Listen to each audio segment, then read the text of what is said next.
പ്രാർത്ഥനയോടെ നമുക്ക് സ്നേഹിക്കാം. നിങ്ങൾക്ക് ദാസൻ ദൈവവചനത്തിൽ നിന്നും നമ്മോട്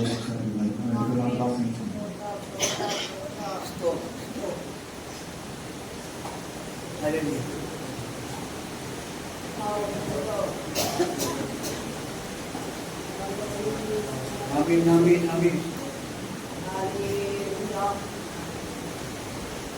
Amin. Hallelujah.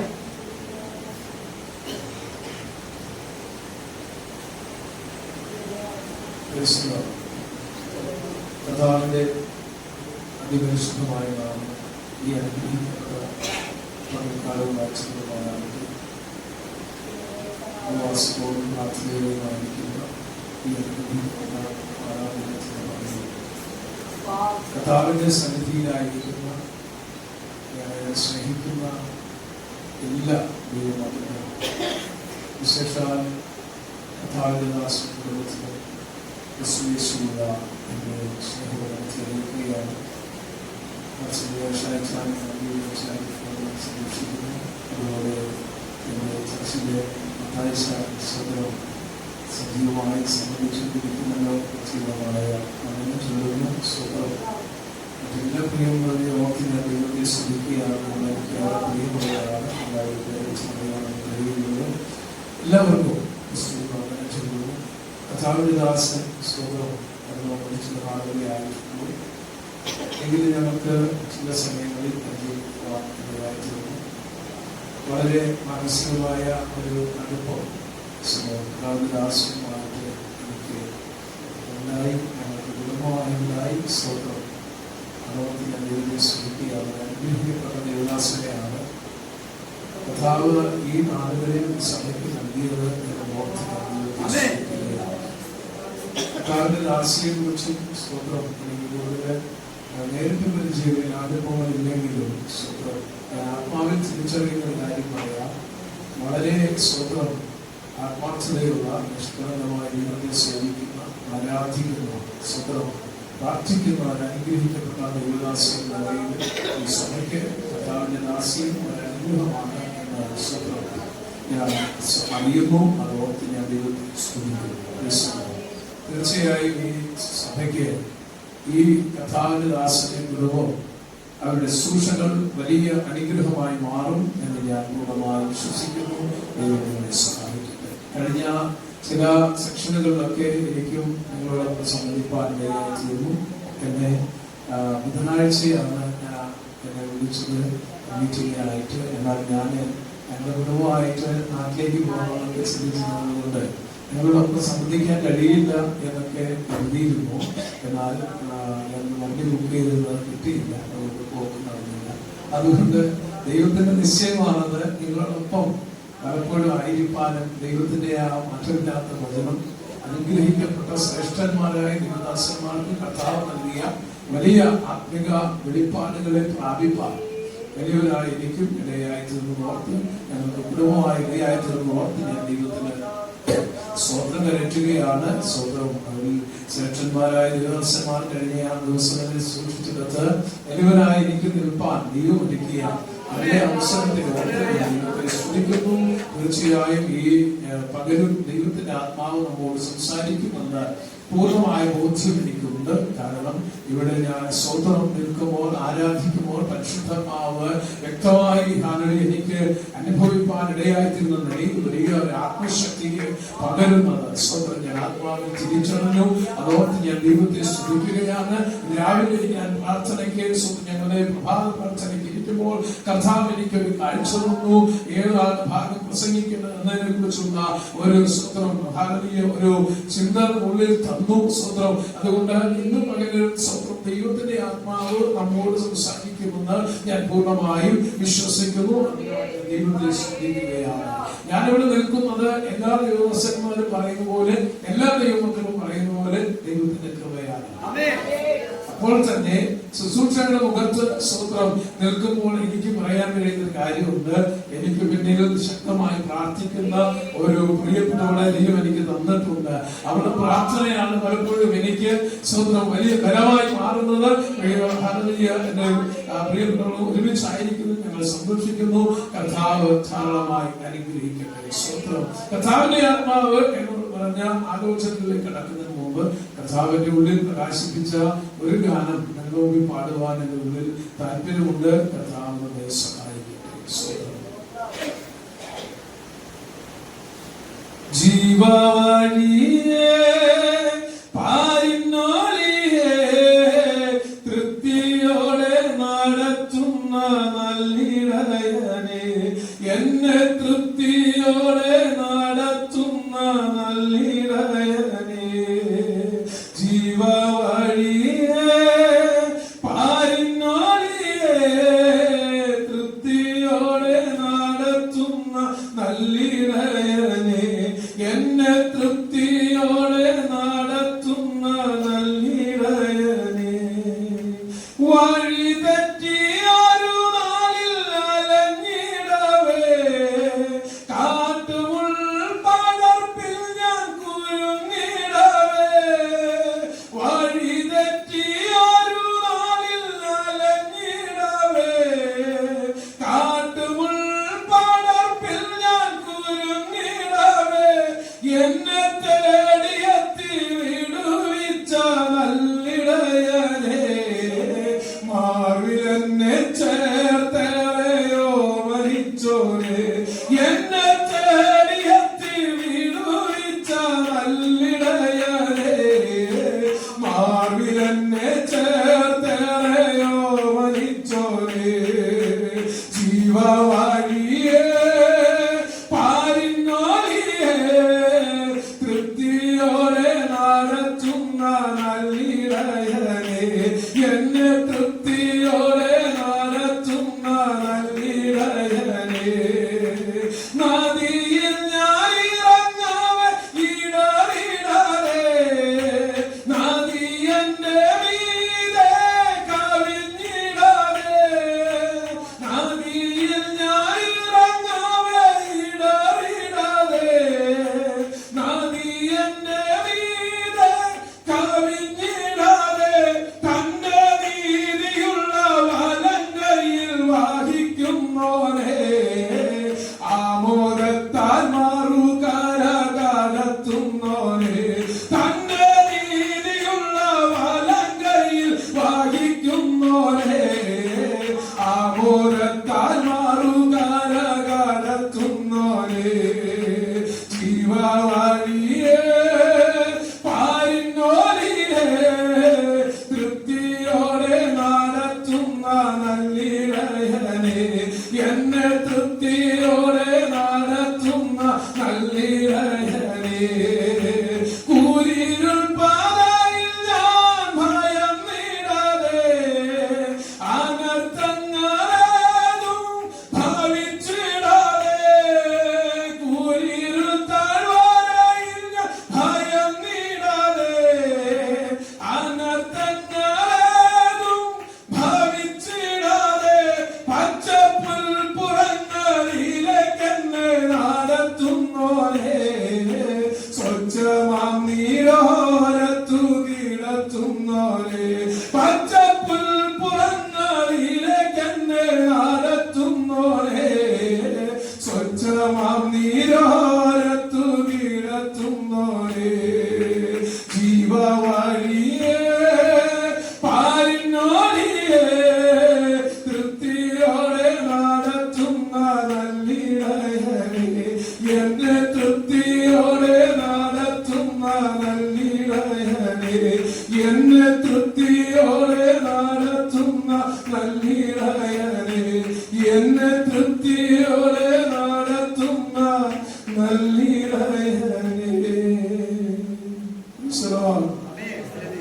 നമ്മളെ നടത്തുന്ന, നമ്മെ കരുതുന്ന, നമ്മെ കാക്കുന്ന, നമുക്ക് വേണ്ടതെല്ലാം നൽകി തരുന്ന, നമ്മെ സുരക്ഷിതമായി സൂക്ഷിക്കുന്ന ഒരു നല്ല കർത്താവ്. നന്ദിയോടെ ദൈവത്തെ സ്തുതിക്കാൻ കഴിയും. കർത്താവിനോട് ഇവിടെ വന്നിരിക്കുമ്പോൾ പറഞ്ഞൊരു കാര്യമുണ്ട്.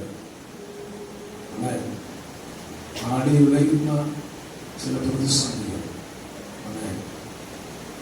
ഉലച്ചു കളയുന്ന ചില പ്രതിസന്ധികൾ ഈ സഭയോട് ബന്ധപ്പെട്ട് വന്ന സന്ദർഭത്തിലേക്കാണ് ദൈവം തന്നെ അഭിഷിക്തനായി ചെയ്യും.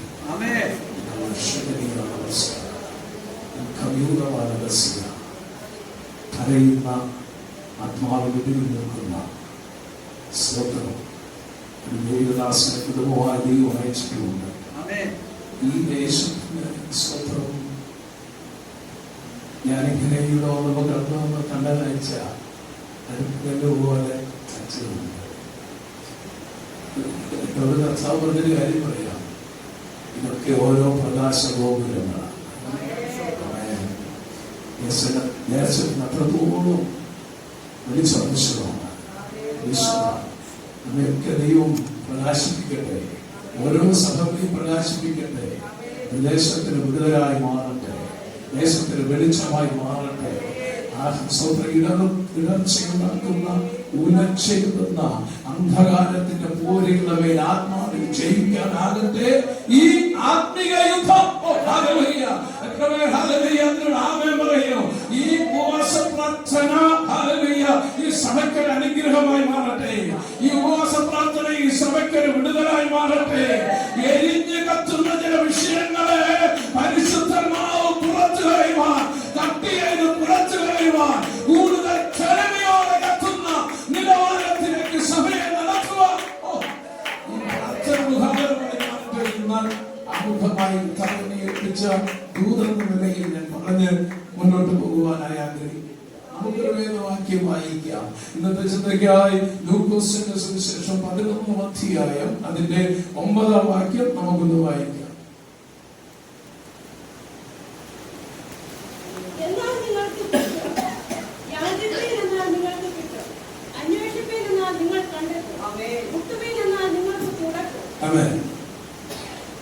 യാചിപ്പിൻ എന്നാൽ നിങ്ങൾക്ക് കിട്ടും, അന്വേഷിപ്പിൻ എന്നാൽ നിങ്ങൾ കണ്ടെത്തും, മുട്ടുവിൻ എന്നാൽ നിങ്ങൾക്ക് തുറക്കും. ആമേൻ. സ്തോത്രം.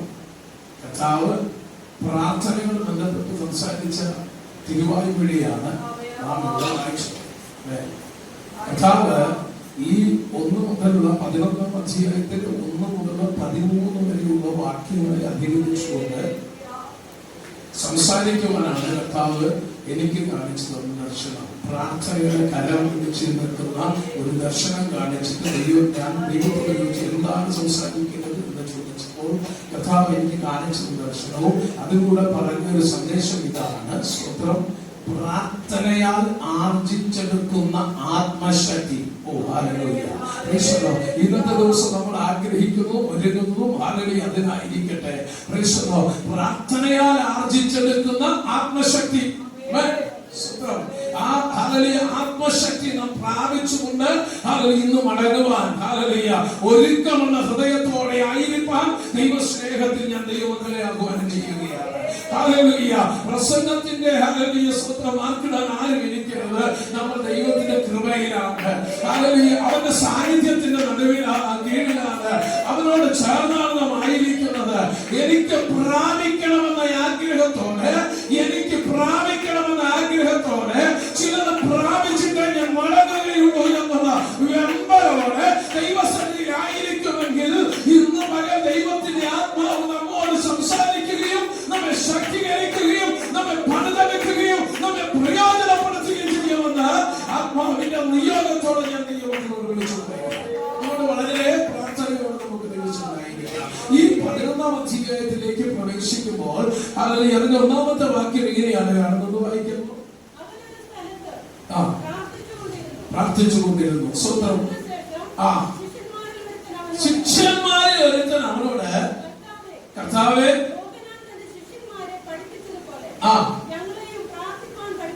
ഞങ്ങളെയും പ്രാർത്ഥിക്കാൻ പഠിപ്പിക്കണമേ. ഈ അധ്യായത്തിലെ ഈ 1 മുതൽ 13 വാക്യങ്ങളിൽ കർത്താവ് കാണിച്ച് എന്നോട് സംസാരിച്ച കാര്യം നമുക്ക് ചുരുക്കി പറയാം. 1, പ്രാർത്ഥിക്കേണ്ടതിന്റെ ആവശ്യകത. 2, സ്തോത്രം, പിതാവിന്റെ ഹിതമനുസരിച്ചുള്ള പ്രാർത്ഥന.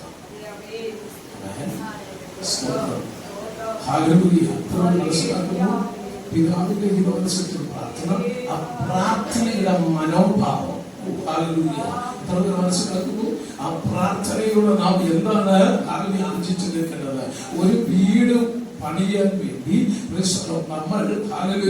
നമ്മൾ സാമഗ്രികൾ ഇറക്കിയെന്നിരിക്കട്ടെ, അതിനുവേണ്ടി പണം സെറ്റാക്കിയെന്നിരിക്കട്ടെ, അതിനൊരു നിലം ഇല്ലെങ്കിൽ നമ്മൾ എവിടെ വീട് പണിയും? ചിലതൊക്കെ പ്രാപിക്കാൻ വേണ്ടി ഒന്ന് പ്രാപിക്കണമെന്ന് ദൈവം ആഗ്രഹിക്കുന്നു.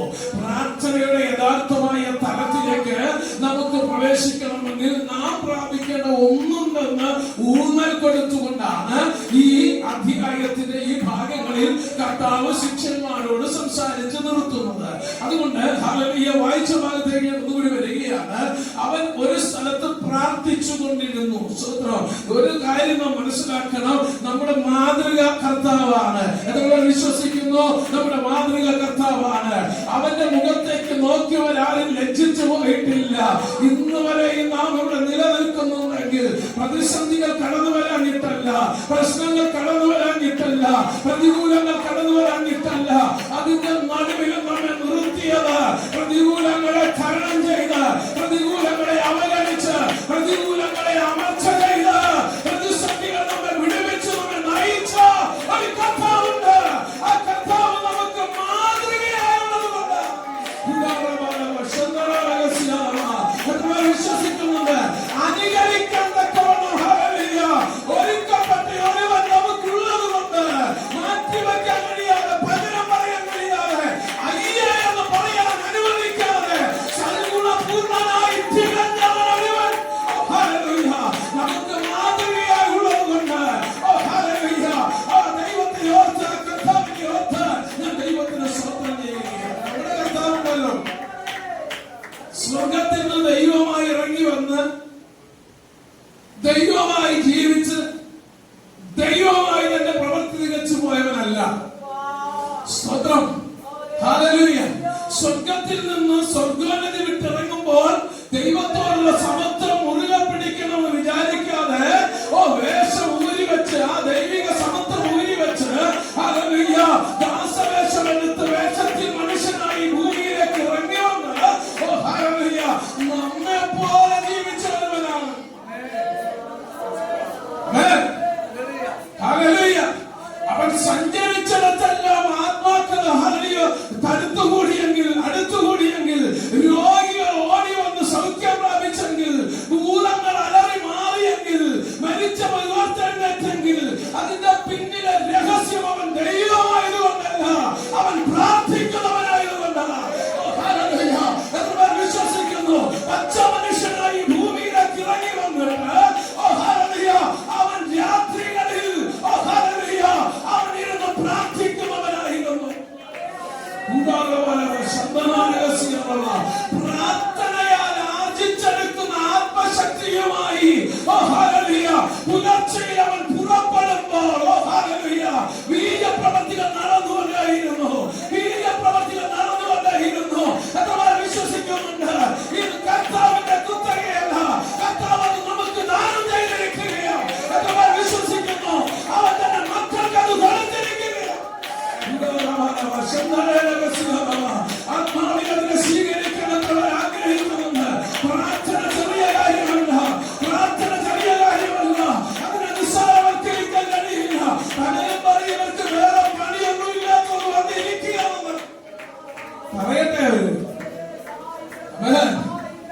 പ്രാർത്ഥിക്കുന്നവർക്ക് അറിയാം അതിന്റെ പ്രത്യേകത.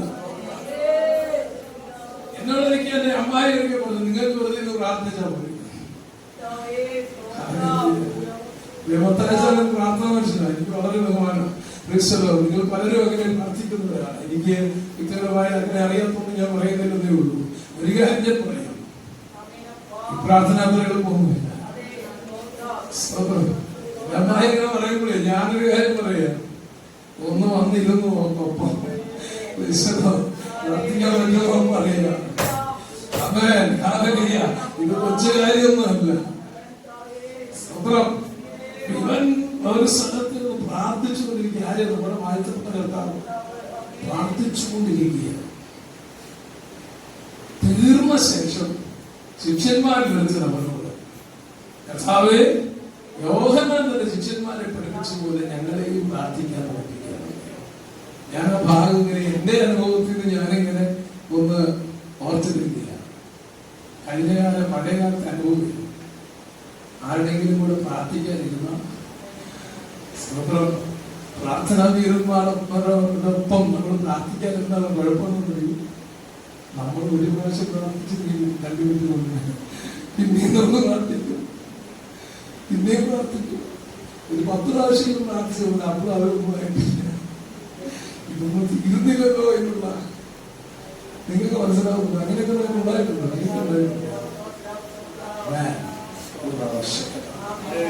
പ്രാർത്ഥിക്കാൻ കഴിയാത്തവൻ പ്രാർത്ഥിക്കാൻ ഇരുന്ന 2 മിനിറ്റ് 5 മിനിറ്റ് 4 വിചാരിക്കുന്ന അറിയൂ. ഒത്തിരി നേരം പ്രാർത്ഥിച്ചിട്ടുണ്ട്. അതെ, ഒത്തിരി പ്രാർത്ഥിച്ച ഒരു 21 ദിവസത്തെ ഉപവാസം കഴിഞ്ഞ പോലെയൊക്കെ അവന് തോന്നും. പക്ഷെ ഒരു 1-2 മണിക്കൂർ പ്രാർത്ഥിക്കുന്നവൻ ഇരുന്നാലും അവന് തോന്നുന്നത് ഒന്നുമായില്ല കർത്താവേ, ഒന്നുമായില്ല കർത്താവേ. എത്ര പേർക്ക് മനസ്സിലാകുന്നു അതിന്റെ പ്രത്യേകത? ഇത് പറയാൻ എളുപ്പമാണ്, പക്ഷേ അത് ജീവിക്കുന്നവരെ അനുഭവിക്കുന്നവരെ മനസ്സിലാകുന്നു. 2 മണിക്കൂർ പ്രാർത്ഥിക്കുന്ന ഒരു പ്രാർത്ഥനാപരമുള്ള ദൈവസന്നിധിയിൽ ഇരുന്നാൽ അവന് പ്രാർത്ഥിച്ചിട്ട് തീർന്നിട്ടുണ്ടാവില്ല. ഓ ഹല്ലേലൂയ! പ്രാർത്ഥിച്ചത് അവന് പോരെന്നേ തോന്നൂ. ഹല്ലേലൂയ! എന്നാൽ പ്രാർത്ഥിക്കാത്തവരവൻ ഇരുന്നിട്ട് 2 മിനിറ്റ് ആകുമ്പോൾ അവനിങ്ങനെ കിടന്ന് ഞെളിവിലുണ്ട്. കൂട്ടത്തിൽ ഇരുന്നു പോയില്ലേ? കൂട്ടത്തിൽ ഇരുന്നു പോയില്ലേ? എന്നാ ചെയ്യാൻ എഴുന്നേക്കാനും പറ്റില്ല. പിന്നെ ഒന്നുകൂടെ പ്രാർത്ഥിച്ചു, തീരുന്നില്ല. പിന്നെ ഒന്നുകൂടെ പ്രാർത്ഥിച്ചു, കുറെ നേരം നല്ല ചിന്തിച്ചു, രക്ഷയില്ല. ശിഷ്യന്മാർ ഏതാണ്ട് ഇതുപോലെ യേശുവിന്റെ അടുത്ത് വന്ന് യേശു പ്രാർത്ഥിച്ച് കൂന്നിട്ട് വേണം ഒരു കാര്യം ചോദിക്കാൻ. എന്നാ കാര്യം? യോഹന്നാൻ ശിഷ്യന്മാരെ പ്രാർത്ഥിക്കാൻ പഠിപ്പിച്ചതുപോലെ ഞങ്ങളെ സത്യത്തിലൂടെ പ്രാർത്ഥിക്കാൻ അറിഞ്ഞില്ല. പലർക്കും പ്രാർത്ഥിക്കാൻ അറിഞ്ഞുകൊള്ളുന്നത് ഒരു വസ്തുതയാണ്. അത് പിന്നെ നമ്മളങ്ങ് സ്വന്തം നമ്മൾ പ്രാർത്ഥന വല്ലതും നമുക്ക് നന്നായി പ്രാർത്ഥിക്കാൻ അറിയാം, പാസമൊക്കെ പ്രാർത്ഥിക്കാൻ അറിയാം, ഒക്കെ ശരിയാണ്. പക്ഷെ വേണ്ടവണ്ണം പ്രാർത്ഥിക്കാൻ അവിടേക്ക് നമുക്ക് വരാം. പിന്നാലെ സ്വന്തം ഒരു കാര്യം നമ്മൾ സമ്മതിക്കണം, പ്രാർത്ഥിക്കാൻ അറിഞ്ഞില്ല. ശിഷ്യന്മാരെ പറയുക, യോഹന്നാൻ തന്റെ ശിഷ്യന്മാരെ പ്രാർത്ഥിക്കാൻ പഠിപ്പിച്ചതുപോലെ ഞങ്ങളെ ഒന്ന് പഠിപ്പിക്കണം. സ്വന്തം അപ്പോ കഥ പറയുക, ഹല്ലേലൂയ, നിങ്ങൾ പ്രാർത്ഥിക്കുമ്പോൾ ഇങ്ങനെ പ്രാർത്ഥിക്കണം. ഈ ഭാഗം ഞാൻ അനുഭവിക്കുന്നത്. അതിന് പകരം മത്തായിയുടെ സുവിശേഷം 6-ാം അധ്യായത്തിലേക്ക് ഒന്ന് വരാം. ഇത് തന്നെയാണ്, എങ്കിലും കുറച്ചും കൂടെ വിശദമായി അവിടെ കാണുന്നു. നമുക്കൊന്ന് നോക്കാം. മത്തായിയുടെ സുവിശേഷം 6-ാം അധ്യായം നമുക്ക് വരാം. സ്വന്തം. അതിന് മുമ്പ് ഒരു കാര്യം പറയട്ടെ. അതിന്റെ 8-ാമത്തെ വാക്യം 7-8 ഒന്ന് വായിക്കാമോ? പ്രാർത്ഥിക്കയിൽ നിങ്ങൾ ജാതികളെ പോലെ ജൽപ്പനം ചെയ്യരുത്. കുറെ എന്തൊക്കെയോ പറയുന്നു എന്നുവെച്ച് കുറെ ഒന്നും പറയണമെന്നല്ല, ഇവിടേക്ക് ദൈവം കൊണ്ടുവരും. പക്ഷെ ഒരു കാര്യം നിങ്ങൾ മനസ്സിലാക്കണം. എന്താണ്? സ്വന്തം താഴെ എഴുതിയിരിക്കുക, അവരോട് തുല്യരാകരുത്. നിങ്ങൾക്ക് ആവശ്യമുള്ളത് ഇന്നതെന്ന് നിങ്ങളുടെ പിതാവിന് നിങ്ങൾക്ക് വിശ്വാസമുണ്ടോ? അമേൻ. എനിക്ക് നല്ല വിശ്വാസമുണ്ട്. ചിലപ്പോഴൊക്കെ നമ്മൾ ചിലപ്പോ പതറിപ്പോയിട്ടുണ്ട്, പക്ഷെ നല്ല വിശ്വാസമുണ്ട്. കാരണം എന്നറിയോ? സ്വന്തം ഹല്ലേലൂയ, എനിക്ക് ദൈവം എന്ന് പറഞ്ഞാൽ അപ്പൻ എന്ന നിലയിലാണ് ഞാൻ കാണുന്നത്. കാരണം എന്നറിയോ? എന്റെ അപ്പൻ ഞാൻ 7-ാം ക്ലാസ്സിൽ പഠിക്കുമ്പോൾ എന്നെ ഇട്ടിട്ടു, എന്നെ കുടുംബമായിട്ട് അപ്പൻ തരേണ്ട ഒരു കാര്യം അപ്പം പറ്റില്ല. ഹല്ലേലൂയ. എന്നിട്ട് വീട്ടിൽ അത്യാവശ്യം അന്നത്തെ കാലത്ത് കുഴപ്പമില്ലാത്ത നല്ല വീടും കാര്യങ്ങളൊക്കെയായിരുന്നു. അത്യാവശ്യം നല്ല സൗകര്യങ്ങളൊക്കെ ഉണ്ടായിരുന്നു. അതൊക്കെ അപ്പനും അമ്മയും മരിച്ച സമയത്ത് മരിച്ച് അടക്കി കൊണ്ടുവന്ന അന്ന് തന്നെ അപ്പന്റെ ചേട്ടനെല്ലാം മടക്കി കെട്ടി കിടക്ക, പ്രധാനപ്പെട്ട വില കൂടിയ സാധനങ്ങളൊക്കെ കെട്ടിക്കൂട്ടി ഒരു ചെറിയ വഴിയിലായിട്ട് ഞാനിങ്ങനെ നിൽക്കുക. ഇത് നിങ്ങൾ വേറെ ദിവസമായി സങ്കല്പിക്കുക. സുഖം. ഒടുവില് അപ്പാപ്പന്റെ അമ്മാവന്റെ ഒരു പഴയ ഒരു ബൈബിൾ ഇത് കൈകളിലേക്ക് കൊണ്ടിട്ടുണ്ട്. ഇത് നോക്കിക്കട്ടെ. ഞാനത് 2 കൈയും കിട്ടി സ്വന്തം സ്വീകരിച്ചു. സ്വന്തം ഇതാ ഇന്ന് എന്നെ നിലനിർത്തുന്നത് എത്രപേർക്ക് മനസ്സിലാകുന്നുണ്ട്? അതൊക്കെ പോയിരുന്ന പഴയ ആട്ടികളൊക്കെ ഇന്ന് ആർക്കും വേണ്ടെന്ന്. ഓ ഹല്ലേലൂയ. പഴയ കിടക്കി പഴയൊന്നും ആർക്കും വേണ്ടെന്ന്. ഇന്നും മാറാത്തത് മൂല്യമുള്ളൂ. ഓ ഹല്ലേലൂയ. എന്റെ ദൈവം എനിക്ക് തന്നതുകൊണ്ട്, എന്നെ നടത്തുന്ന ഒരു അപ്പൻ എനിക്കുണ്ടെന്നുള്ള ബോധ്യമുള്ളതുകൊണ്ട്, ഓ ഹല്ലേലൂയ, എനിക്ക് ഭയപ്പെടാനൊന്നുമില്ല. എന്നെ കേൾക്കുന്ന ദൈവമക്കൾ നിങ്ങൾക്കും പറയാൻ സാക്ഷ്യമുണ്ടാകും. ഓ നിങ്ങളുടെ ആവശ്യം നിങ്ങളൊക്കെ നന്നായി അറിയുന്ന ഒരു പിതാവുണ്ട്. നമ്മുടെ സങ്കടവും നമ്മുടെ ഹല്ലേലൂയ ഇല്ലായ്മയൊന്നും ആരോടും പറയരുത്. ആരോടും പറഞ്ഞ് നമ്മുടെ അപ്പനെ ചെറുതാക്കരുത്. ഓ ഹല്ലേലൂയ. എത്ര പേർ മനസ്സിലാക്കുന്നു? ഹല്ലേലൂയ. നമുക്കില്ലെന്ന് പറഞ്ഞ് ആരോടും പറഞ്ഞ് നടക്കരുത്. ഒരുത്തരും നിന്നെ സഹായിക്കില്ല. ഓ ഹല്ലേലൂയ. ദൈവം തമ്പുരാൻ ഹൃദയത്തിൽ ഇടപെട്ടിട്ട് ചില മനുഷ്യരെ നമുക്ക് വേണ്ടി ഒരുക്കുമെന്നുള്ളത് വാസ്തവമാണെങ്കിലും അതല്ലാതെ നീ പ്രതീക്ഷിക്കുന്ന ആരും നിനക്ക് നേരെ കൈനീട്ടാതിരിക്കുമ്പോൾ നിന്റെ ആവശ്യം അറിയുന്ന ഒരു ദൈവം, ഒരു പിതാവ് നിനക്കുള്ളത് കൊണ്ട് നിനക്ക് വേണ്ടി തക്ക സമയത്ത് വേണ്ടത് ഒരുക്കി തരുവാൻ, നിന്റെ വിഷയങ്ങൾ പരിഹരിച്ചു തരുവാൻ, നിനക്ക് വേണ്ടി ക്രമീകരണങ്ങൾ ഒരുക്കി തരുവാൻ, നിനക്ക് വേണ്ടി വഴികൾ തുറന്നു തരുവാൻ എന്റെ ദൈവത്തിന് അറിയാമെന്ന് എത്ര വിശ്വസിക്കുന്നുണ്ട്? നിങ്ങൾ ചിന്തിക്കുന്നതിന് മുമ്പേ നിങ്ങൾക്ക് വേണ്ടത് അറിയുന്ന ഒരു പിതാവുണ്ട്. ആമേൻ. അതാണ് നമ്മുടെ ധൈര്യം. അതുകൊണ്ട് നമുക്ക് ഭയപ്പെടുന്ന കാര്യമില്ല. മനുഷ്യൻ തോൽപ്പിക്കാൻ നോക്കിയാൽ തോക്കില്ല. ഓ ഹല്ലേലൂയ. മനുഷ്യൻ തടഞ്ഞാൽ തടയില്ല. ഓ ഹല്ലേലൂയ. മനുഷ്യൻ എതിർത്താൽ എതിർക്കപ്പെടുകയില്ല. കാരണം നമ്മെ നടത്തുന്നത് സ്വർഗ്ഗസ്ഥനായ പിതാവാണ്. നമ്മെ കരുതുന്ന സ്വർഗ്ഗസ്ഥനായ പിതാവാണ്. അവന്റെ പക്കൽ ആവശ്യത്തിനുണ്ട്. അവന്റെ പക്കൽ ധാരാളമുണ്ട്. അവൻ സമ്പന്നനാണ്. എത്ര പേർ വിശ്വസിക്കുന്നുണ്ട്? നമ്മുടെ ആവശ്യങ്ങൾ നിറവേറ്റി തരുവാൻ നമുക്ക് വേണ്ടി പ്രവർത്തിക്കാൻ കഴിവുള്ള ദൈവം ഇന്ന് വല്ലവരുടെ സാന്നിധ്യത്തിൽ ഇറങ്ങി വന്നിട്ടുണ്ട്. ചില വിഷയങ്ങളെ ഭാരപ്പെടുന്ന ആരോടോ പരിശുദ്ധാത്മാവ് പറയുകയാണ്, നിന്റെ വിഷയത്തെ അറിയുന്ന ഒരുവൻ ഇന്ന് വലുതിന്റെ നടുവിൽ വെളിപ്പെട്ട് നിൽക്കുന്നുണ്ട്. ആ ദൈവം നിന്റെ വിഷയത്തെ പരിഹരിച്ചു തരും. അത് നീ ചോദിക്കുന്നത് നിലക്കുന്നതിന് അത്യുന്നതമായെന്ന് പരിശുദ്ധാത്മാവ് ഇടപെടുകയാണ്. ചോദിക്കുന്നത് നിലക്കുന്നതിന് അത്യുന്നതമായി നൽകാൻ കഴിവുണ്ട്. ദൈവത്തിന്റെ സാന്നിധ്യം ഇതിന്റെ നടുവിൽ ഇറങ്ങി വന്നിട്ടുണ്ടെങ്കിൽ നീ ആ ഭാരവുമായി ഇനി ഇരിക്കരുത്. നിന്റെ വിഷയത്തെ പരിഹരിപ്പാൻ ദൈവത്തിന്റെ കയ്യിൽ പദ്ധതിയുണ്ട്. ഓ ഹല്ലേലൂയ. അപ്പോൾ ഇവിടെ കാണുന്നതെന്നറിയോ, നിങ്ങൾക്ക് ആവശ്യമുള്ളത് ഇന്നതെന്ന് നിങ്ങൾ യാചിക്കും മുമ്പേ നിങ്ങളെ പിതാവായിരുന്നു. നിങ്ങൾ ഇവണ്ണം പ്രാർത്ഥിക്കും. അപ്പൊ കർത്താവ് പ്രാർത്ഥന പഠിപ്പിക്കുക. എന്താണ് അവിടെ കടന്നു വായിക്കാമോ ആ ഭാഗം?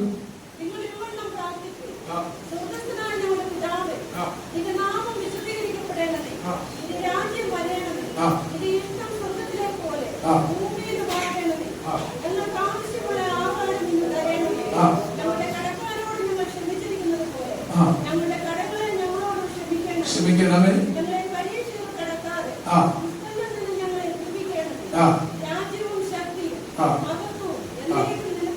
ആമേൻ.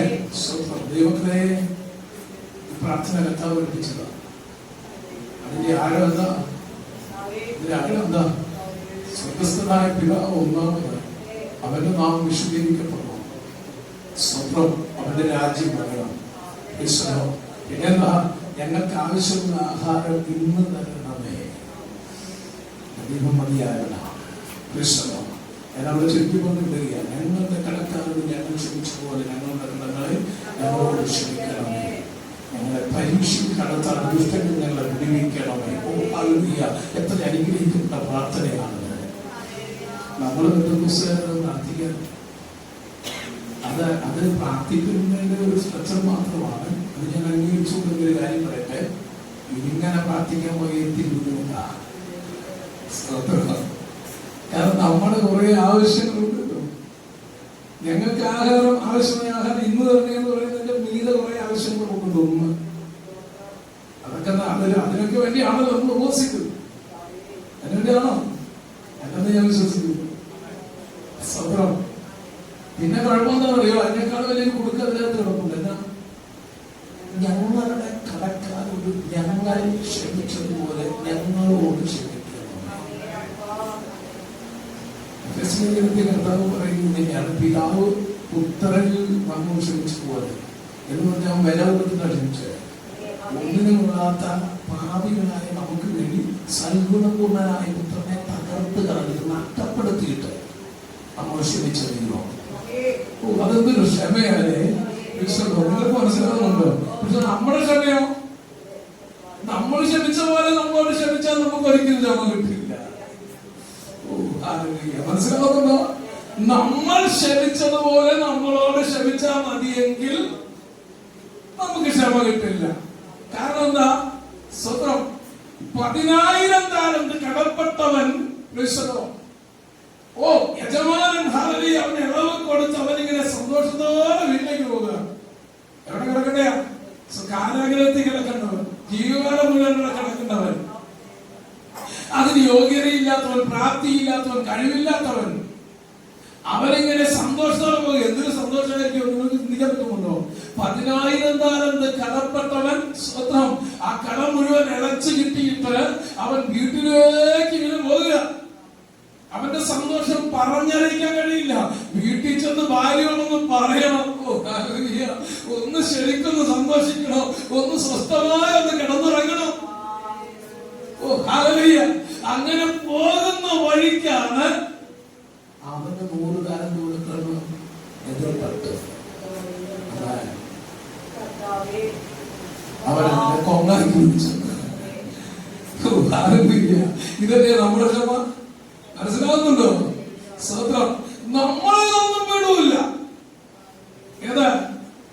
അവനെന്നോട് ചെയ്തതും അവനെന്നോട് കാണിച്ചതും അവനെന്നോട് പറഞ്ഞതും നമ്മൾ വിടില്ല. പക്ഷെ നമ്മൾ അതിനേക്കാളും വലിയത് ചെയ്തതും ചിന്തിച്ചതും കാണിച്ചതൊക്കെ നമുക്ക് ക്ഷമിച്ചു കിട്ടണം. അപ്പൊ ഈ പരുവത്തിന് പ്രാർത്ഥിച്ചാൽ നമുക്ക് ക്ഷമ കിട്ടൂല. മനസ്സിലാകുന്നുണ്ടോ? അതുകൊണ്ട് നമ്മള് ഈ കുടുക്കിനെ കുറിച്ച് ബോധമുള്ളവരാ, ബൈബിൾ വായിക്കുന്നവരാ. അതുകൊണ്ട് നമ്മള് ഈ പ്രാർത്ഥന പ്രാർത്ഥിക്കാറുമില്ല. മനസ്സിലാകുന്നുണ്ടോ? കാരണം ഈ പ്രാർത്ഥിക്കുമ്പോ തന്നെ അകത്ത് ചിലതൊക്കെ കിടപ്പുണ്ട്. ചില പകയും ചില പിണക്കവും ചില കയ്പും ഒരുമിച്ച് വന്നാൽ സ്വത്രം കൊടുക്കാൻ കൈ നീട്ടാൻ പറ്റാത്ത, ഇനി കൊടുത്താൽ തന്നെ വേറെ മുഖത്തോട് മുഖം നോക്കാതെ കൊടുക്കുന്ന പരുവം കിടപ്പുണ്ട്. കണ്ടാൽ ചിരിക്കാൻ കഴിയാതെ കണ്ടാൽ മാറിപ്പോകുന്ന പരുവം ഇരിപ്പുണ്ട്. അപ്പോഴും നമ്മൾ ആത്മാവിലാകും, അന്യഭാഷ പറയും. വെളിപ്പാടുകൾ കാണും, പ്രസംഗിക്കും, പലതും ചെയ്യും, പലതും ചെയ്യും. പക്ഷെ വിട്ടുകളയാതെ ഉള്ളിൽ സൂക്ഷിക്കുന്ന ചിലത് ഇന്ന് എത്ര പേർ മനസ്സിലാക്കുന്നത്? വേരോടെ ഒന്ന് പറിച്ചു കളയണമേ എന്ന് ദൈവസന്നിധിയിൽ ഏൽപ്പിക്കപ്പെടുവാൻ ആരോടൊക്കെയോ പരിശുദ്ധാത്മാവ് ഇടപെടുന്നുണ്ട്. കഴിഞ്ഞ നാളുകളിലെ ചില അനുഭവങ്ങളും ചില വ്യക്തികളും ഉള്ളിൽ കയറി വരുന്നുണ്ടെങ്കിൽ, പരിശുദ്ധാത്മാവ് ഇടപെടുന്നുണ്ടെങ്കിൽ, അപ്പാ ഞാനിതാ ഹൃദയപൂർവ്വം അവിടുന്ന് എന്നോട് ക്ഷമിച്ചതുപോലെ ഞാനതാ ക്ഷമിക്കുന്നെന്ന് പറഞ്ഞ് വിട്ടുകളയണമെന്ന് നമുക്ക് ഇതിലൊക്കെ പ്രാപിക്കണ്ടേ? ഈ സഭയുടെ ദൂതാണ്. ഉള്ളിൽ കിടക്കുന്ന ചിലത് വിട്ടുകളയാൻ പരിശുദ്ധാത്മാവ് വളരെ വ്യക്തമായി ഇടപെടുകയാണ്. വിട്ടുകളയാതെ കൊണ്ടു നടക്കുന്ന ചിലത് അത് ആരെയും നശിപ്പിക്കുന്നില്ല, അത് നിന്നെ തന്നെ നശിപ്പിക്കുന്നു, അത് എന്നെ തന്നെ നശിപ്പിക്കുന്നു എന്ന ബോധ്യത്തോടെ ദൈവങ്ങളിലേക്ക് ഏൽപ്പിച്ചു കൊടുക്കാൻ പരിശുദ്ധാത്മാവ് നിർബന്ധിക്കുകയാണ്. അത് വിട്ടുകളഞ്ഞേ, നീ അതുകൊണ്ട് നടക്കണ്ട. അതിന്റെ കയ്പ് നിന്റെ അകത്ത് നീ ഉൽപ്പാദിപ്പിക്കാൻ അനുവദിക്കണ്ട. അത് നിന്റെ അകത്ത് വേര് പിടിച്ചു വളരാൻ നീ അനുവദിക്കണ്ട. ഒരു വലിയ വൃക്ഷത്തെ നശിപ്പിക്കുന്ന ഇത്തിരി കണ്ണി പോലെ അത് പടർന്ന് പിടിച്ച് നിന്നെ നശിപ്പിക്കും. അത് വേണ്ടെന്ന് വെക്കാൻ ഇന്ന് മുതൽ കഴിയട്ടെ. ഈ ഉപവാസ പ്രാർത്ഥനയുടെ 6ാമത്തെ മകനിൽ ദൈവസന്നിധിയിലായിരിക്കുന്നവരാണ്. ആത്മാവിന്റെ നിയോഗത്തോടെ ഞാൻ വിളിച്ചു പറയുകയാണ്. നിന്നെ നശിപ്പിച്ചുകൊണ്ടിരിക്കുന്ന, നിന്റെ നന്മയെ ഊറ്റിക്കുടിച്ചു വളരുന്ന ആ ദുഷ്ടതയെ പുറത്താക്കി കളയുവാൻ, ആ കയ്പിന്റെ അനുഭവത്തെ പുറത്താക്കി കളയുവാൻ ദൈവാത്മാവ് വ്യക്തമായി ഇടപെടുകയാണ്. കർത്താവ് പറഞ്ഞു, ഞങ്ങളുടെ കടങ്ങളെ ഞങ്ങൾ ക്ഷമിച്ചത്, മറ്റുള്ളവരുടെ കടങ്ങളെ ഞങ്ങൾ ക്ഷമിച്ചതുപോലെ ഞങ്ങളുടെ കടങ്ങളെ ഞങ്ങളോട് ക്ഷമിക്കണം. പരീക്ഷയിൽ അകപ്പെടാതിരിക്കാൻ യുദ്ധങ്ങൾ ഞങ്ങൾ വിടുവിക്കണമേ. ഇത്രയേ ആവശ്യമുള്ളൂ. പിന്നെ മഹത്വ പിതാവിനെ കൊടുത്തിരിക്കുക. നമ്മുടെ പ്രാർത്ഥനയുടെ രക്തം ചുരുക്കാതില്ല. ഈ കാര്യം എന്ന് പറഞ്ഞിട്ട് കർത്താവ് ഒന്നുകൂടി ഓർപ്പിച്ചു. താഴെ എഴുതിയിരിക്കുക. എന്താണ്? നിങ്ങൾ മനുഷ്യരോട് അവരുടെ പിഴകൾ ക്ഷമിച്ചാൽ സ്വർഗ്ഗസ്ഥനായ നിങ്ങളുടെ പിതാവ് നിങ്ങളോട് ക്ഷമിക്കും. എത്ര കരുണകളുണ്ട് നമ്മുടെ ദൈവം. നിങ്ങളുടെ തന്നെ ആരും അറിയൂ. നമ്മുടെ മനസ്സൊന്ന് പൊടിഞ്ഞ ഹൃദയമൊന്ന് ഒതുങ്ങിയ ക്ഷമിക്കുന്ന ഒരു ദൈവമാണ്. ആ ദൈവത്തിന് ക്ഷമിക്കാൻ കഴിയാത്ത ചില തടസ്സമായി ഈ വിഷയം നിൽക്കുന്നുണ്ടെങ്കിൽ അത് വേണ്ടത് വെച്ചുകൂടെ? എത്ര കൊടിയ തെറ്റ് ചെയ്താലും എത്ര പാപം ചെയ്താലും ഒരു നിമിഷം തകർന്ന ഹൃദയത്തോടെ ദൈവമുഖത്തേക്ക് നോക്കുമ്പോ അതെല്ലാം ക്ഷമിച്ചിടുന്ന അവിടുത്തെ രക്തത്താൽ കഴുകി നമ്മൾ വെളിപ്പാക്കുന്ന പെർഫെക്റ്റ് ആക്കി മാറ്റുന്ന ആ പിതാവിന്റെ സന്നിധി നാം ആയിരിക്കുമ്പോ എന്തിനാ അവന് ക്ഷമിക്കാൻ കഴിയാത്ത നിലയിൽ ചിലതൊക്കെ നമ്മൾ ക്ഷമിക്കാതെ കൊണ്ടു നടക്കുന്നത്? വേണ്ടെന്ന് വെച്ചുകൂടെ? എത്ര ദൈവകാരങ്ങളൊക്കെ നേർപ്പിച്ചു കൊടുക്കും. അത് ശരിയാണ്. നിങ്ങൾക്ക് പറയാനുണ്ട്. അത്രയ്ക്ക് വേദന എനിക്ക് ലഭിച്ചത്, അത്രയ്ക്ക് എന്നെ ബുദ്ധിമുട്ടിച്ചത്, അത്രയും ഞാൻ നഷ്ടം അനുഭവിച്ചത്, അത്രയും ഞാൻ പ്രയാസപ്പെട്ടത്, അതങ്ങനെ വേഗത്തിൽ ക്ഷമിക്കാൻ പറ്റുമോ? ഒന്ന് ക്ഷമിച്ചേ.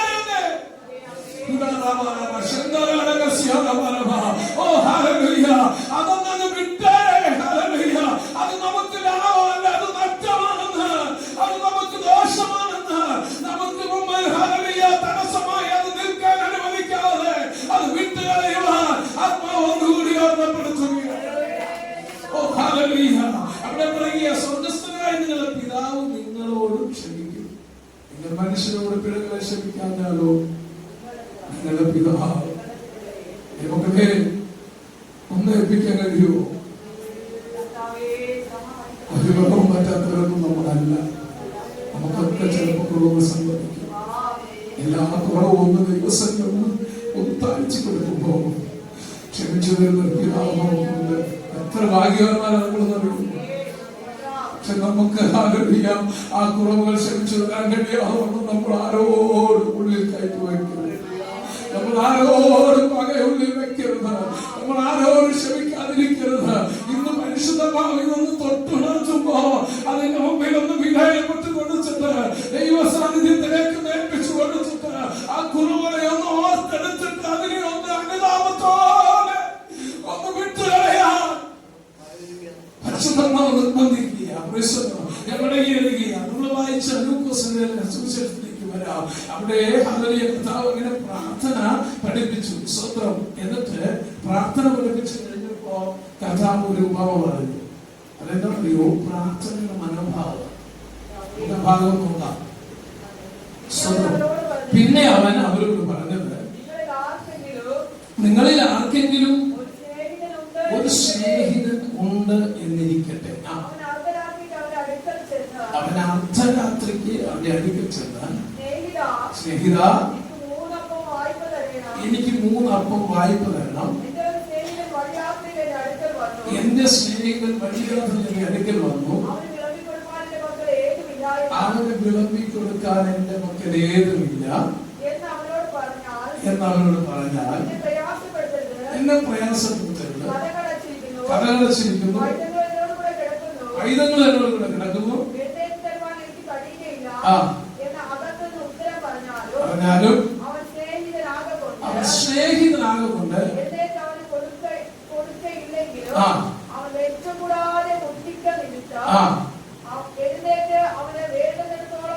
ഇനി ശ്രദ്ധിക്കണം. ഇനി ശ്രദ്ധിക്കണം ദൈവങ്ങളെ. ഒരു അർദ്ധരാത്രി ഒരു മനുഷ്യൻ വീട്ടിലോട്ടിരിക്കുക. ഏകദേശം നന്നായി കിട്ടിയ സമയത്ത്, നന്നായി വൈകി, എല്ലാവരും നടക്കുന്ന സമയത്ത് പണ്ടതുപോലെ ഇപ്പൊ നമ്മളെ 21 മണി 1 മണിക്ക് കിടക്കുക. സ്മാർട്ട് ഫോൺ അധികം ഉപയോഗിച്ച് രാത്രി എന്റെ കുഞ്ഞുങ്ങളോട് പറയുക, നല്ലതല്ല. അവിടെ സുഖം. ഈ അർദ്ധരാത്രിയോട് അടുത്ത സമയത്ത് ഒരു സ്നേഹിതമാണ് വീട്ടിൽ. വഴിയാത്രയിൽ ഒരുമിച്ച് വണ്ടി കിട്ടാതായിരിക്കും. അല്ലെങ്കിൽ മറ്റെന്തെങ്കിലും തടസ്സമായിട്ടായിരിക്കാം. മുൻകൂട്ടി പറഞ്ഞതല്ല. വീട്ടിൽ വന്നു, നേരത്തെ ചോദിച്ച് അപ്പോയിന്റ്മെന്റ് എടുത്തു, അല്ലെങ്കിൽ ഞാൻ വരുന്നതെന്ന് പറഞ്ഞിട്ട് സ്വതമൊന്നും അല്ല. പെട്ടെന്ന് യാദൃശ്ചികമായ ഒരു തടസ്സം വന്നപ്പോൾ ഒരു സ്നേഹിതൻ അവിടെ ഉണ്ടല്ലോ എന്നറിഞ്ഞ് അവിടെ വന്നപ്പോ സ്വതം ഞാൻ ആ മനുഷ്യന്റെ ഭാഗത്തു നിന്ന് പറയുക, ഈ അസമയത്ത് വന്നു എന്നപ്പോ ഈ വീട്ടുകാരന് ആകെപ്പാടെ കൊടുക്കാനൊന്നുമില്ല. സ്വതം അപ്പൊ വല്ലാത്ത പരിഗണിക്കാൻ നിൽക്കുക. അപ്പൊ ഈ വന്ന സ്നേഹിതൻ പറഞ്ഞു, ഇതൊന്നും വേണ്ട, ഒരു പായങ്ങൾ വിരിച്ചു തന്നാൽ മതി, ഞാനിവിടെ കിടന്നിട്ട് രാവിലെ പൊക്കോളാം.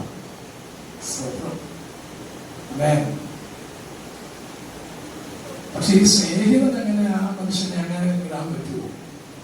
അസമയത്ത് വന്നു കയറിയ മനുഷ്യൻ കഴിച്ചിട്ടുള്ളതാകുമോ? വിഷമാണോ വന്നിരിക്കുന്നത്?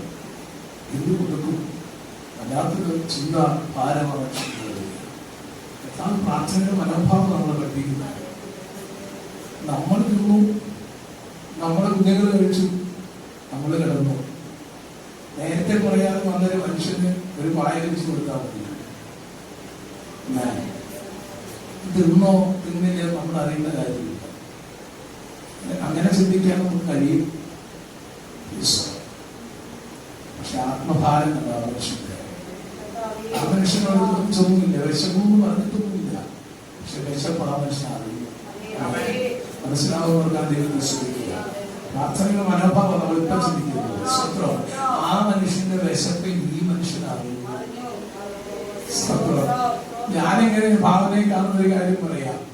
ഭാര്യയോട് ചോദിച്ചു, സ്വത്രം അവിടെ സ്വത്രം എല്ലാം കഴിച്ച് മക്കളൊക്കെ കഴിച്ച് കഴിഞ്ഞിട്ട് എല്ലാവരും കളിക്കുകയോ ഇടയ്ക്ക് പോയി കിടക്കുകയോ സ്വന്തത്തിലൊക്കെ ചെയ്തുകൊണ്ടിരിക്കുമ്പോ അച്ചായ ഇങ്ങനെ ടി വിയിൽ വാർത്തയൊക്കെ കണ്ട് സ്വത്രം രാഹുൽ മാങ്കൂട്ടത്തിന്റെ കഥയൊക്കെ നോക്കി ഇങ്ങനെ ഇരിക്കുന്ന സമയത്ത് ആന്റി അടുക്കളയിൽ പാത്രമൊക്കെ കഴുകി ക്ലീനാക്കി എങ്ങനെയോ കിടക്കണം. രാവിലെ തുടങ്ങിയ പരിപാടിയാണ്.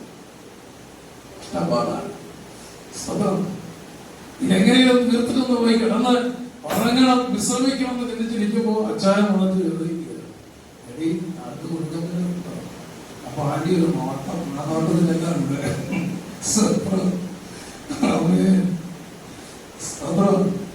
ആ ഒറ്റ നോട്ടത്തിന് അച്ഛനെ കാര്യം മനസ്സിലായി.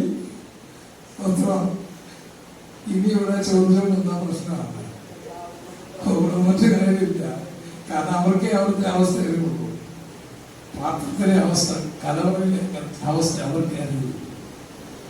ഇനി എടുത്തോണ്ട് വാടിയെന്ന് പറഞ്ഞു കഴിഞ്ഞാൽ കൊടുക്കാൻ അവിടെ ഒന്നുമില്ല. സ്വന്തം കുറെ ആത്മഭാരം ഉണ്ടായാൽ മാത്രം പോരാ. സ്വന്തം എടുത്തു കൊടുക്കാൻ വല്ലതും വേണ്ടേ? സ്വന്തം ആന്റിയുടെ അവസ്ഥ ആന്റിക്ക് അറിയൂ. അവര് സ്വന്തം രൂക്ഷമായ ഒരു നോട്ടം നോക്കിയപ്പോ അച്ഛന്റെ കാര്യം മനസ്സിലായി. അച്ഛൻ റൂം കൊണ്ട് തുറന്നു കൊടുത്തിട്ട്, സ്നേഹിത നിങ്ങൾ വിശ്രമിക്കുക എന്ന് പറഞ്ഞിട്ട് ഒന്ന് കുളിച്ച് ഫ്രഷാകുന്നത് പറഞ്ഞ് ആ മനുഷ്യൻ നേരെ അർദ്ധരാത്രിക്ക് ആ മനുഷ്യന്റെ വേറൊരു സ്നേഹിതന്റെ അടിയിലേക്ക് പോകുക. നമ്മളാണ് എന്നാ ചെയ്യുന്നറിയോ? ഈ മനുഷ്യൻ പറയാതെ അയ്യോ പാതിരാത്രിക്ക് കയറി വന്നിട്ട് എന്നാ കൊടുക്കാന്? ദൈവത്തിന് എന്റെ അവസ്ഥ അറിയാലോ. ഇവിടെ ഒന്നുമില്ല, ഉണ്ടെങ്കിൽ കൊടുക്കായിരുന്നു, പക്ഷെ കൊടുക്കാനൊന്നുമില്ല.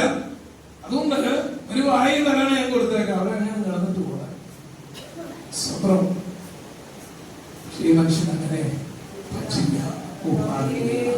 ഇവർക്ക് മനസ്സിലാകുന്നുണ്ട്. ഇതാണ് പ്രാർത്ഥനയുടെ മനോഭാവം. ഈ മനുഷ്യൻ അങ്ങനെ പറ്റില്ലെന്ന് ആ മനുഷ്യൻ വലിയ രാത്രിയെ വകവെക്കാതെ, സമയത്തെ വകവെക്കാതെ, അർദ്ധരാത്രിയായെന്ന് ഓർക്കാതെ, ഈ സമയത്ത് പോയാൽ എന്റെ സ്നേഹിതൻ എന്നാ വിചാരിക്കുമെന്ന് ചിന്തിക്കാതെ, ഞാൻ ചിന്തിക്കുക ഒരു ടോർച്ച് എടുത്തിട്ട് ആ മനുഷ്യൻ ഇങ്ങനെ സ്നേഹിതന്റെ വീട്ടിലേക്ക്, സ്നേഹിതന്റെ വീട്ടിലേക്ക് ചെന്നിട്ട് വാതിക്കൽ മുട്ടുക. ഒന്ന് ചിന്തിച്ചേ. ഒരുത്തനോടും ഒരു രൂപ കടം വാങ്ങാതെ ഉള്ളത് കൊണ്ട് തൃപ്തിയോടെ ജീവിക്കുന്ന, ആരെയും ഇല്ലായ്മ അറിയിക്കാതെ ജീവിക്കുന്ന ഒരു മനുഷ്യനാണെന്ന് ഇരിക്കട്ടെ. ഞാൻ അങ്ങനെ തന്നെയാണ് കാണുന്നത്. ആ മനുഷ്യൻ ഇപ്പൊ രാത്രി അർദ്ധരാത്രിക്ക് ഉറങ്ങിക്കിടക്കുന്ന സ്നേഹിതന്റെ അടുക്കൽ വാദിക്കാൻ മുട്ടുന്നതിന്റെ പിന്നില് ക്ഷേതോവികാരം എന്താണെന്നറിയോ? എത്ര പേർക്കത് മനസ്സിലാകുന്നുണ്ട്?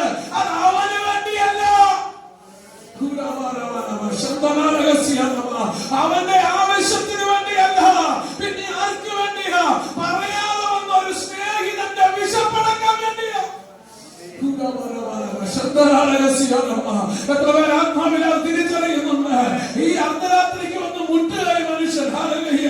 അർദ്ധരാത്രിക്ക് മുട്ടുന്ന ഈ മനുഷ്യനെ കണ്ട് വാതില് തുറന്ന് അവിടെ കിടക്കുന്ന സ്നേഹിതൻ നോക്കിയപ്പോ, എന്റെ സ്നേഹിതനാ, എന്നതിനാ വന്നേ?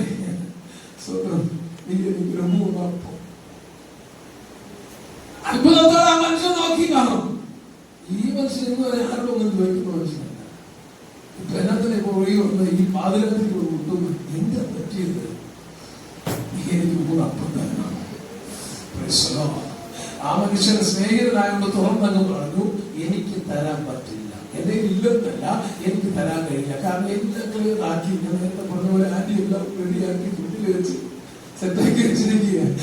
ഇനി എടുത്തു തരാൻ പറ്റില്ല. എന്റെ മക്കളാണെങ്കിൽ കിടന്നു, ഞാനും കിടന്നു, തരാൻ പറ്റില്ല. നമ്മളാണ് എന്നാ ചെയ്യുന്നത് അറിയോ? ഞാൻ ചെയ്യുന്ന അത്രയും ചെയ്തു. എനിക്ക് വേണമെങ്കിൽ ആ മനുഷ്യന്റെ വായും ഒരു നല്ലണയും കൊടുത്തിട്ട് എനിക്ക് സുഖമായിട്ട് കിടന്നുറങ്ങാമായിരുന്നു. ഞാനത് പോരാഞ്ഞിട്ട് ആത്മഭാരത്തോടെ ആ മനുഷ്യന്റെ വിഷം പറഞ്ഞിട്ട് ഞാൻ ഇറങ്ങി. എന്റെ കയ്യിൽ ഇല്ലാത്തതുകൊണ്ട് എന്റെ സ്നേഹിതന്റെ അടുത്ത് നാണം കെട്ടാണെങ്കിൽ ഞാൻ പോയി ചോദിച്ചു. ആ മനുഷ്യൻ പറഞ്ഞില്ല. അതുകൊണ്ട് ഞാൻ എന്തിനാണ് ഇത്രയും നമ്മൾ വിഷമിക്കുന്നത്? എന്തിനെത്രയും വിഷമിക്കുന്നത്? ഞങ്ങൾക്ക് മനസ്സിലാവുന്നുണ്ടോ? ഞാൻ വളരെ സാധാരണമായി കാര്യം മനസ്സിലാക്കുന്നുണ്ടല്ലോ. എന്തിനാ വിഷമിക്കണം? നമ്മൾ അവിടെ നിന്ന് ക്ലോസ് ചെയ്യും. വീട്ടിലേക്ക് പോയി അറിയാത്ത പോലെ ഈ മനുഷ്യനെ തിരിച്ചു വരാൻ കഴിയില്ല. കിട്ടാതെ തിരിച്ചു വരാൻ പറ്റില്ല. ഓ ഹല്ലേലൂയ. എന്തിനു വേണ്ടിയാ? വീട്ടിലെടുത്ത വിഷം കിടപ്പുണ്ട്. അർദ്ധരാത്രിക്ക് ക്ഷീണിച്ച് ആരെങ്കിലും വന്നൊരു മനുഷ്യൻ വീട്ടിൽ കിടപ്പുണ്ട്. എന്റെ വിഷയത്തിൽ എന്താ ഞാൻ നിൽക്കുന്നത്? ഞാൻ നാണം കെട്ടുകൊണ്ട് മുട്ടുമ്പോൾ എന്റെ വിഷയത്തിൽ പ്രാർത്ഥനയുടെ മനോഭാവം എത്ര പേര് അകത്ത് കയറുന്നുണ്ട്? കർത്താവ് പഠിപ്പിച്ച പ്രാർത്ഥനയുടെ മനോഭാവം എത്ര പേര് അകത്ത്, എത്ര പേര് അകത്തേക്ക് കയറുന്നുണ്ട്? അവരെ ഓർത്ത് ഞാൻ ദൈവത്തെ സ്തുതിക്കുക. ഈ മനുഷ്യൻ പിന്നെ പിന്നെ ഇങ്ങനെ മുട്ടിക്കൊണ്ടിരുന്നപ്പോ ശല്യം സഹിക്കാതെ ആ സ്നേഹിതൻ കിടക്കുന്നുണ്ടെന്ന് എഴുന്നേറ്റിട്ട് വേണ്ടുന്നിടത്തോളം എടുത്തു കൊടുത്തു. ആ മനുഷ്യന്റെ സന്തോഷം കണ്ടോ? ഓ ഹല്ലേലൂയ. നിങ്ങൾക്ക് കാണാൻ പറ്റുന്നുണ്ടോ ആ മനുഷ്യന്റെ സന്തോഷം? ഇതെനിക്ക് വേണ്ടി അല്ലെന്ന്. ഓ ഹല്ലേലൂയ. നമ്മുടെ പ്രാർത്ഥനകൾ മുഴുവൻ ഞാനും എന്റെ മക്കളും എന്റെ കുടുംബവും ഓ ഹല്ലേലൂയ അവിടെ കൊണ്ടൊതുങ്ങുമ്പോ ഹല്ലേലൂയ അതിന്റെ പുറത്തേക്ക് ഈ മനുഷ്യന്റെ ആത്മഭാരം കയറി വന്നിട്ട് ഓ ഹല്ലേലൂയ എന്തെങ്കിലും എക്സ്ക്യൂസ് പറഞ്ഞ് മടങ്ങാനല്ല, പ്രാർത്ഥന നിർത്താനല്ല, അതിനപ്പുറത്ത് അവന്റെ വിഷയത്തിന് ഒരു പരിഹാരം കാണുമ്പോൾ ഞാനപ്പം നാമം കെട്ടാലും വേണ്ടില്ല, ഞാനപ്പം വെയിറ്റ് ചെയ്താലും വേണ്ടില്ല, എനിക്ക് ഇത്തിരി ഭാരം ഉണ്ടായാലും വേണ്ടില്ല, എന്നെ കുറിച്ച് ആ മനുഷ്യൻ എന്ത് വിചാരിച്ചാലും വേണ്ടില്ല, എനിക്ക് മറുപടി പ്രാപിച്ച് മടങ്ങാൻ കഴിയൂ, എനിക്ക് മറുപടി പ്രാപിച്ച് മടങ്ങാൻ കഴിയൂ, എനിക്കിത് പ്രാപിച്ച് മടങ്ങാൻ കഴിയൂ. എത്ര പേർ ദൈവകരങ്ങളിലേക്ക് ഏൽപ്പിക്കപ്പെടാൻ തയ്യാറാകും?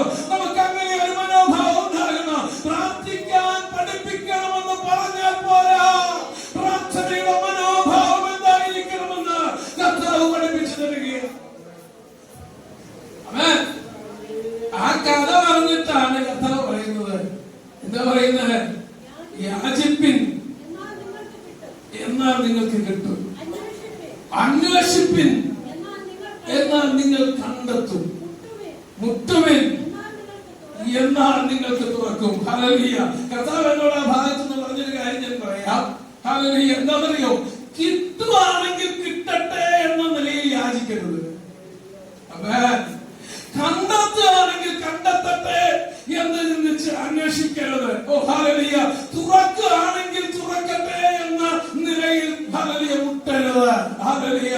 പിന്നെ എന്നാ വേണമെന്ന് ചോദിച്ച കർത്താവ് പറഞ്ഞത്, കിട്ടിയേ ഞാൻ അടങ്ങൂ എന്ന നിലയിൽ യാചിക്കണം, കണ്ടെത്തിയേ തീരൂ എന്ന നിലയിൽ ഹല്ലേലൂയ നമ്മൾ അന്വേഷിക്കണം, തുറന്നേ മതിയാകൂ എന്ന നിലയിൽ മുട്ടണം. എത്ര പേർ മനസ്സിലാക്കുന്നു? ഹല്ലേലൂയ. നമ്മുടെ മനോഭാവം അങ്ങനെയായിരിക്കണം. ഞാൻ ഹല്ലേലൂയ മുട്ടുന്നുണ്ടെങ്കിൽ എനിക്ക് തുറന്നേ തീരൂ. ഹല്ലേലൂയ. ഞാൻ അന്വേഷിക്കുന്നെങ്കിൽ കണ്ടെത്തിയേ തീരൂ. ഹല്ലേലൂയ.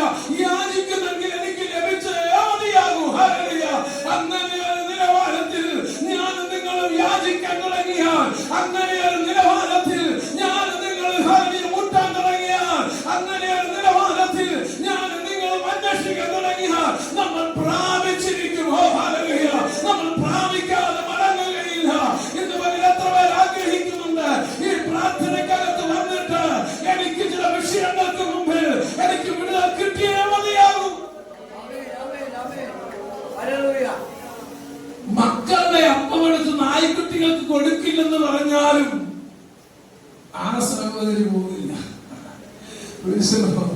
ആ സഹോദരി അവിടെ തന്നെ നിൽക്കും. കാര്യം എന്താണെന്നറിയോ? മക്കളെ വിഷഭവൻ അറിയാം. സ്തോത്രം. പ്രമാണം ഹല്ലേലൂയ തടസ്സമായി നിന്നാലും അവള് ഹല്ലേലൂയ കർത്താവിനോട് തിരിച്ചു ചോദിക്കുന്ന കാര്യമുണ്ട്. നായ്ക്കുട്ടികളും സ്തോത്രം യജമാനന്റെ മേശയിൽ നിന്ന് വീഴുന്ന അത് മക്കൾക്ക് വേണ്ടല്ലോ, താഴെ പോയത് വേണ്ടല്ലോ. ഹല്ലേലൂയ വീഴുന്ന അപ്പങ്ങൾക്ക് ഹല്ലേലൂയ മനസ്സിലായോ? ഹല്ലേലൂയ എങ്ങനെ കൊടുക്കാതിരിക്കും? എങ്ങനെ കൊടുക്കാതിരിക്കും? മനസ്സിലാവുന്നുണ്ടോ? ഹല്ലേലൂയ ശിഷ്യന്മാര് പറഞ്ഞു ഒന്ന് മിണ്ടാതിരിക്കുന്നു പറഞ്ഞു രണ്ട് കുരുടന്മാരോട്. സ്വത്രം കർത്താവും കാര്യമാക്കാതെ മുന്നോട്ട് പോയി. പക്ഷെ അവര് കരഞ്ഞോണ്ട് ദാവീദ് പുത്രാ എന്നോട് കരുണണമേ എന്ന് പറഞ്ഞ് അവൻ പോയ വഴിയിലെല്ലാം കരഞ്ഞുകൊണ്ട് പിന്തുടർന്നപ്പോൾ വചനത്തിൽ നമ്മൾ കാണുന്നത് ഇങ്ങനെയാ, കർത്താവരുടെ കണ്ണിന് സൗഖ്യം കൊടുത്തു. എത്ര പേർക്ക് ഹല്ലേലൂയ ആഗ്രഹമുണ്ട്? ഈ ഹല്ലേലൂയ കേവലം ഒരു യാചന കൊണ്ട് തീരരുത്, കേവലം ഒരു മുട്ട് കൊണ്ട് തീരരുത്, കേവലം ഒരു അന്വേഷണം കൊണ്ട് തീരരുത്. ചിലതൊക്കെ നഷ്ടപ്പെട്ടവരോട് പരിശുദ്ധമ്മ പറയുക, അന്വേഷിച്ച് നിങ്ങൾ അതിനെ പ്രാപിച്ചെടുക്കണം. ഇന്നലകളിൽ നിങ്ങൾ പ്രാപിച്ച കൃപാവരങ്ങൾ, ഇന്നലകളിൽ നിങ്ങൾ പ്രാപിച്ച പ്രാർത്ഥനാ ജീവിതം, ഇന്നലകളിൽ നിങ്ങൾ പ്രാപിച്ച വെളിപ്പാടുകൾ, ഇന്നലകളിൽ നിങ്ങൾ പ്രാപിച്ച ഹല്ലേലൂയ പലവിധമായ ഭാഷാവരങ്ങൾ പരിശുദ്ധമ്മ പറയുക, ഇന്നലകളിൽ ഉണ്ടായിരുന്ന എരിവ്, ഇന്നലകളിൽ ഉണ്ടായിരുന്ന ദൈവത്തോടുള്ള സ്നേഹം, ഇന്നലകളിൽ ഉണ്ടായ വിശ്വാസത്തിന്റെ ഉറപ്പ്, ഞാൻ നഷ്ടപ്പെട്ടെന്ന് തോന്നുന്നവർ അതൊന്ന് അന്വേഷിച്ച് കണ്ടുപിടിക്കട്ടെ. ഓ ഹല്ലേലൂയ 10 ദ്രഹ്മയിൽ ഒന്നും നഷ്ടപ്പെട്ട ആ സ്ത്രീയെ പോലെ വിളക്ക് കത്തിച്ച് ചൂരെടുത്ത് ഓ ഹല്ലേലൂയ പൊടി പിടിച്ച് മറഞ്ഞു കിടക്കുന്ന ചില നാളുകൾ കൊണ്ട് മറയപ്പെട്ട് കിടക്കുന്ന ഓ ഹല്ലേലൂയ ആ ദ്രഹ്മയെ തിരിച്ചെടുക്കാൻ വേണ്ടി വിളക്ക് കത്തിച്ച് ഹല്ലേലൂയ ശരീരം ഒന്ന് കുനിച്ച് അടിത്തട്ടിലേക്കൊന്ന് കട്ടിലിന്റെ അടിയിലേക്കൊന്ന് തലയൊന്ന് താഴ്ത്തി ഓ ഹല്ലേലൂയ ഒന്ന് അടിത്തട്ടിൽ കിടക്കുന്ന പൊടിപടലങ്ങൾ ഒന്ന് അടിച്ചു നീക്കി വെളിച്ചം കൊണ്ട് അതിനെ ഒന്ന് പരതിയിട്ട് ആ നഷ്ടപ്പെട്ടതിനെ ഒന്ന് തിരികെ പ്രാപിപ്പാൻ ഒന്ന് അന്വേഷിക്കുവാൻ പരിശുദ്ധാത്മാവ് ഓർമ്മപ്പെടുത്തുകയാണ്. എത്ര പേർ ഏൽപ്പിക്കപ്പെടാൻ തയ്യാറാകും? ഇന്നലകളിൽ ദൈവം പകർന്ന കൃപകളില്ലേ? ഇന്നലകളിൽ തന്ന വെളിപ്പാടുകളില്ലേ?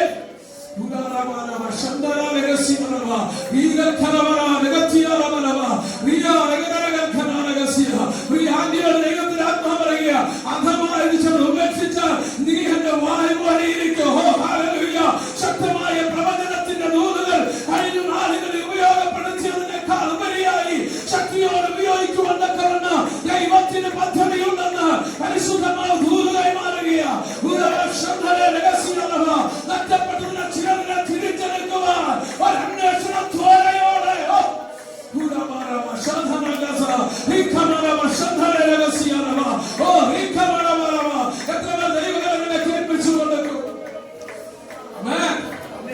നമുക്ക് പ്രാപിച്ചേ മതിയാകൂ, നമുക്ക് തുറന്നേ മതിയാകൂ, നമുക്ക് കണ്ടെത്തിയ മതിയാകൂ, നമുക്ക് നേടിയ മതിയാകൂ. ഈ പ്രാർത്ഥന ചുമ്മാതല്ല, ചുമ്മാ വന്ന് ഇരുന്നിട്ട് പോകാനായിട്ട് ആരും കാണരുത്. ഈ ഉപവാസ പ്രാർത്ഥനയുടെ 6ാമത്തെ പകലിലേക്ക് വരുമ്പോ കഴിഞ്ഞ ദിനങ്ങളിൽ പ്രാപിച്ചത് ഹല്ലേലൂയ പോരാ, ചിലത് കൂടെ പ്രാപിക്കണമെന്ന് ആഗ്രഹത്തോടെ ഇന്ന് വരെ ദൈവസന്നിധിയിലായിരിക്കുന്നവരോട് പരിശുദ്ധാത്മാവിന്റെ നിയോഗത്തെ വിളിച്ചു പറയട്ടെ. ചുമ്മാതെ ഇരുന്നിട്ട് പോകരുത്. ഏൽപ്പിക്കപ്പെടാൻ തയ്യാറായ നിറയ്ക്കാൻ കഴിവുള്ള ഒരു ദൈവം, പകരുവാൻ കഴിവുള്ള ഒരു ദൈവം, മാനിക്കുവാൻ കഴിവുള്ള ദൈവം ഇന്ന് മകൻ നിനക്ക് വേണ്ടി പ്രവർത്തിക്കുമെന്ന്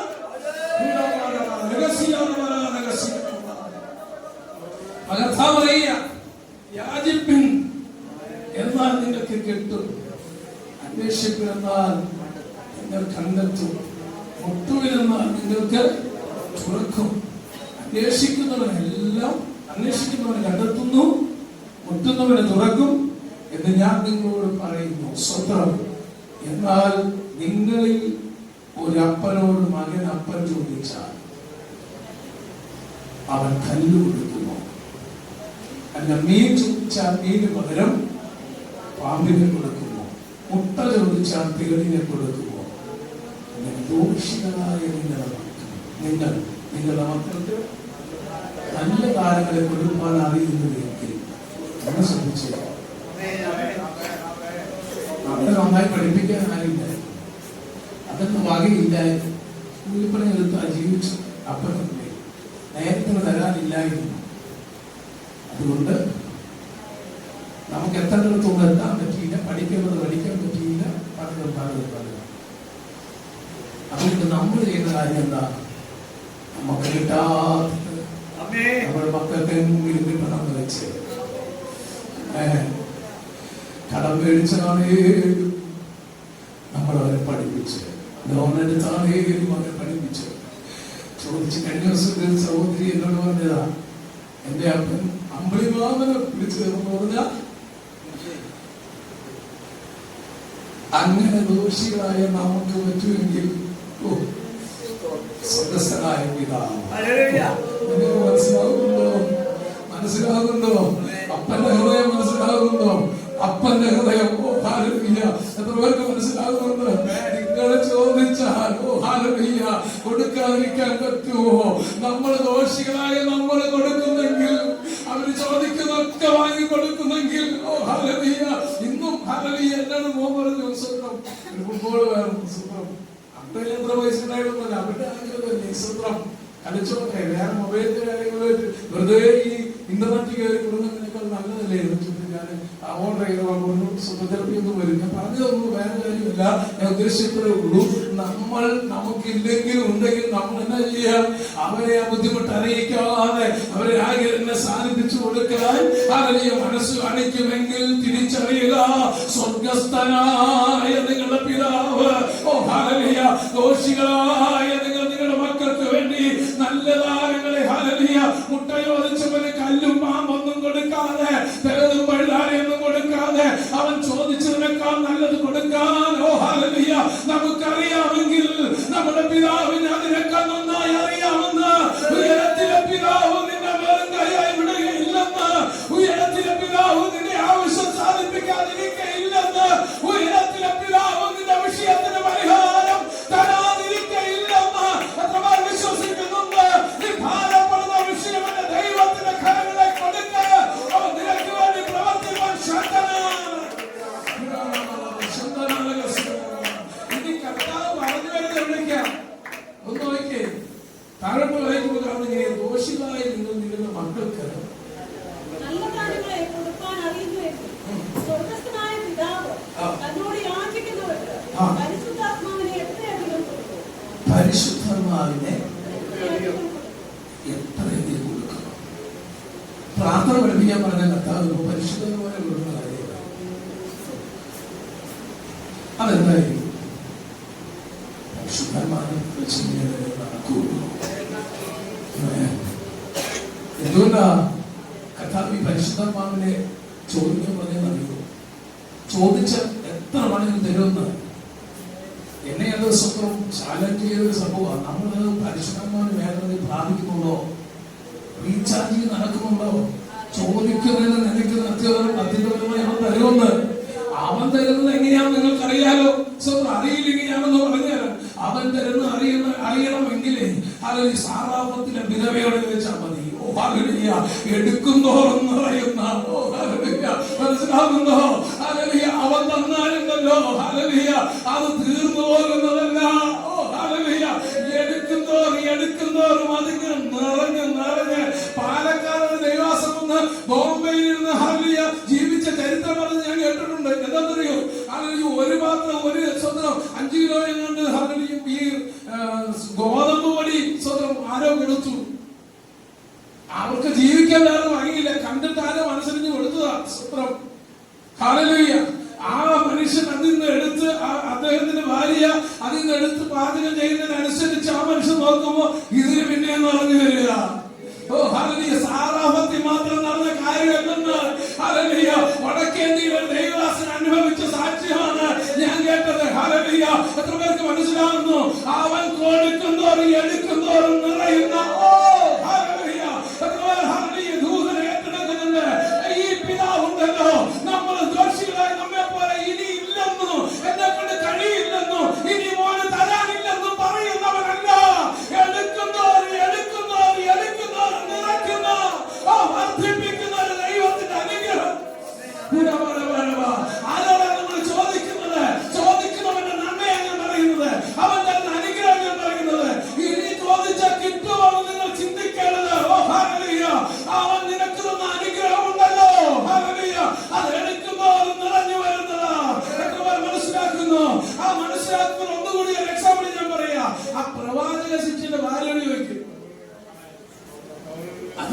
മനസ്സിലാക്കേണ്ടത്. സ്വതം പ്രവാചക ശിഷ്യന്റെ ഭാര്യയ്ക്ക് സ്വതം കടം കയറിയപ്പോ, അത് വേറെ വിഷയം, നമുക്ക് പിന്നീട് എപ്പോഴെങ്കിലും നമുക്ക് ആ ഭാഗം ചിന്തിക്കാം. എങ്കിലും ഞാൻ അതിന്റെ ഒരു ഭാഗം മാത്രം പറയാം. ഈ പാത്രമൊക്കെ അയൽവക്കത്തിന് വാങ്ങിയിട്ട് നിറയ്ക്കാൻ നിർത്തിച്ചിരിക്കും. സ്വതം ഭരണിയുടെ പരിമിതിയും അതിനകത്തുള്ള എണ്ണയുടെ അളവൊക്കെ നന്നായി അറിയാം. പക്ഷേ ഹല്ലേലൂയ, അവൻ പകരം പറഞ്ഞാൽ ഹല്ലേലൂയ, എത്രത്തോളം കാലിപ്പാത്രങ്ങൾ ഉണ്ടോ അതിന് പകരപ്പെടാൻ ഒരുക്കത്തോടെ ഇരിക്കുന്ന എത്രത്തോളം കാലിപ്പാത്രങ്ങൾ ഉണ്ടോ അത് മുഴുവൻ നിറയ്ക്കുവാനോ അതവന്റെ അനുഗ്രഹം. ഹല്ലേലൂയ, എത്ര പ്രാപിക്കാൻ ആഗ്രഹിക്കുന്നുണ്ട് ഈ എണ്ണ എനിക്കൊന്ന് പ്രാപിക്കണമെന്ന്, ഈ ആത്മാവാകുന്ന എണ്ണ ഹല്ലേലൂയ എനിക്കൊന്ന് നിറച്ചെടുക്കണമെന്ന് ആഗ്രഹത്തോടെ ചിലരിരിക്കുന്ന എല്ലാം നിറഞ്ഞ നിലവാരത്തില്ല. ഈ നിറഞ്ഞിരിക്കുന്നവർക്കൊന്നും പ്രാപിക്കാൻ കഴിയും. പിന്നെ ചിലരിങ്ങനെ പാത്രം ഇങ്ങനെ വായ അടിയിലേക്കാക്കി കമഴ്ന്നും ഇരിക്കും. ഈ പരമയിൽ ഇങ്ങനെ ഹല്ലേലൂയ ആ ദൈവത്തിന്റെ അനുഗ്രഹം ഇങ്ങനെ പകരുമ്പോ ഹല്ലേലൂയ സ്വന്തം അതിന് കമത്തി വെച്ച മനോഭാവത്തോടെ ഇരിക്കുന്നവരൊന്നും ഒന്നും പ്രാപിക്കാൻ കഴിയില്ല. ഹല്ലേലൂയ, കമത്തി വെച്ച മനോഭാവത്തോടെ ആരും ഇരിക്കരുത്. തുറന്ന ഹല്ലേലൂയ ഒഴിഞ്ഞ പാത്രമായി എന്നെ ഒന്ന് നിറയ്ക്കണമേ, എന്നെ ഒന്ന് നിറയ്ക്കണമേ എന്ന ആഗ്രഹത്തോടെ, എന്നെ ഒന്ന് നിറയ്ക്കണമേ എന്ന ഒരുക്കത്തോടെ ദൈവജനങ്ങളെ കേൾപ്പിച്ചാൽ പകരുന്ന ഒരു ദൈവമുണ്ട്.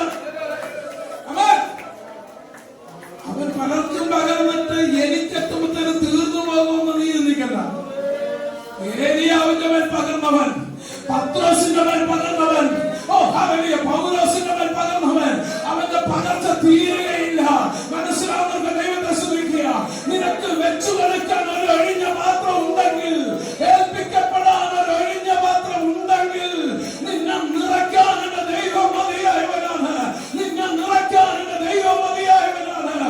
അവന് പരിമിതിയില്ലാത്തോ എത്ര പേർ വിശ്വസിക്കുന്നുണ്ട്?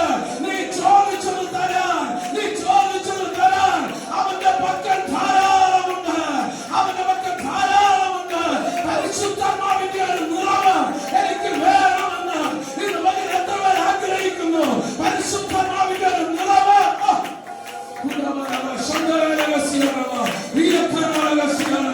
പരിശുദ്ധാത്മാവിന്റെ ഒരു നിറവ്, ഒരു ആത്മനിറവ് എനിക്ക് വേണമെന്ന്, എനിക്കൊരു ആത്മനിറവ് ഒന്ന് ആഗ്രഹിക്കുന്നതെന്ന് പ്രാർത്ഥിച്ചു തുടങ്ങിയാണ്. സ്വന്തം പ്രസംഗം തീർന്നിട്ടില്ല, എന്നെ മുമ്പോട്ട് പോകുന്നുണ്ട്. എന്നെ ഒന്ന് ഏൽപ്പിക്കപ്പെടാൻ കഴിയുമോ? ആ പ്രവാചക ശിഷ്യന്റെ ഹല്ലേലൂയ വീട്ടിന്റെ മുറിക്കകത്ത് തുറന്നിട്ടിരിക്കുന്ന ഹല്ലേലൂയ തുറന്ന വായോടെ ഹല്ലേലൂയ നിറയ്ക്കപ്പെടാനുള്ള കൊതിയോടെ ഇരിക്കുന്ന പാത്രങ്ങളെ പോലെ ഈ ഭരണയിൽ നിന്നുള്ള ഒരു പകർച്ചയ്ക്ക് വേണ്ടി ആഗ്രഹിച്ച് കൊതിച്ചിരിക്കുന്ന ഹല്ലേലൂയ ചിലരുടെ മേലെ ദൈവത്തിന്റെ ആത്മാവ് നിറയപ്പെടുകയാണ്. ഹല്ലേലൂയ, എത്ര പേർ ഏൽപ്പിക്കപ്പെടാൻ തയ്യാറാകും? നീ ചോദിക്കുന്ന പിതാവുണ്ടല്ലോ, ദോഷികളായ നിങ്ങളെ പോലെയുള്ളവരല്ല. അവൻ അധികമായി ചെയ്യാൻ കഴിവുള്ളവനാണ്. അവൻ പരിമിതി ഉള്ളവനല്ല. അവൻ നിന്നെ നിറയ്ക്കാൻ മതിയായവനാണ്. അസാധാരണമായ ദൈവ സാന്നിധ്യം നമുക്ക് ആവശ്യമാണ്. പരിശുദ്ധാത്മാവിന്റെ നിറവ് നമുക്ക് ആവശ്യമാണ്.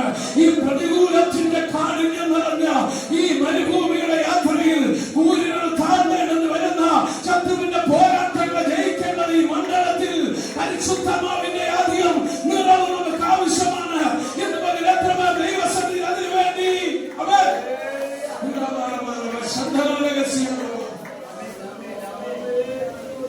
ഞാൻ കർത്താവിനോട് ചോദിച്ചു, കർത്താവ് പ്രാർത്ഥിക്കാൻ പഠിപ്പിക്കാൻ പറയുമ്പോ പ്രാർത്ഥിച്ച് കൊണ്ടുവരുന്നത് പരിശുദ്ധാത്മാവിലേക്കാണല്ലോ.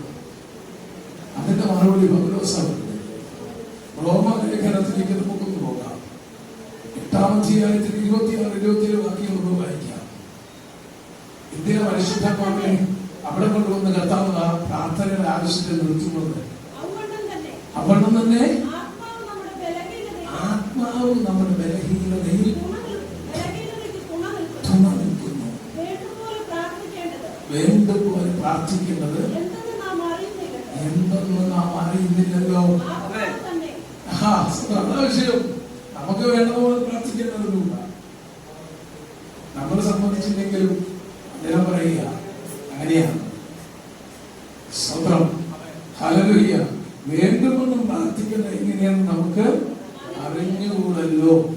അപ്പൊ അവിടെ എഴുതിയിരിക്കുകയാണ്, ആത്മാവ് തന്നെ ഉച്ചരിച്ചു കൂടാത്ത ഞെരുക്കങ്ങളാൽ നമുക്ക് വേണ്ടി പക്ഷപാതം ചെയ്യുന്നു. എന്നാൽ ആത്മാവ് വിശുദ്ധർക്ക് വേണ്ടി ദൈവഹിത പ്രകാരം പക്ഷപാതം ചെയ്യുന്നുകൊണ്ട് ആത്മാവിന്റെ ചിന്ത ഇന്നതെന്ന് ഹൃദയങ്ങളെ പരിശോധിക്കുന്നതിനറിയുന്നു എന്ന് പറഞ്ഞാൽ യഥാർത്ഥമായ ഒരു പ്രാർത്ഥന വെളിപ്പെടണമെങ്കിൽ ആത്മാവ് പരിശുദ്ധമാവ് കൂടിയേ മതിയാകും. നമ്മുടെ പ്രാർത്ഥനകൾ പലതും സ്തോത്രം ശരിയായ പ്രാർത്ഥനയിലേക്ക് എത്തുന്നില്ല. രസകരമായ ചില പ്രാർത്ഥനകൾ എന്റെ മനസ്സിലേക്ക് വരുന്നുണ്ട്. സ്തോത്രം അങ്ങനെയുള്ള ഞാൻ പറയാം. ഒരു മനുഷ്യനെ ഒരു പാസ്റ്റർ സ്തോത്രം എന്തുകൊണ്ട് പ്രാർത്ഥിക്കാറുണ്ട്.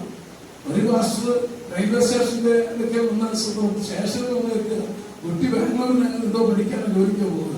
ആ കുട്ടിയെ പ്രാർത്ഥിക്കാൻ വേണ്ടി നിർത്തുക. ആ മനുഷ്യനെ പ്രാർത്ഥനയെ പ്രാർത്ഥനയൊക്കെ കഴിഞ്ഞ് നെടുതീളം പ്രാർത്ഥനയൊക്കെ കഴിഞ്ഞ് നോക്കുമ്പോൾ കുട്ടിയില്ല,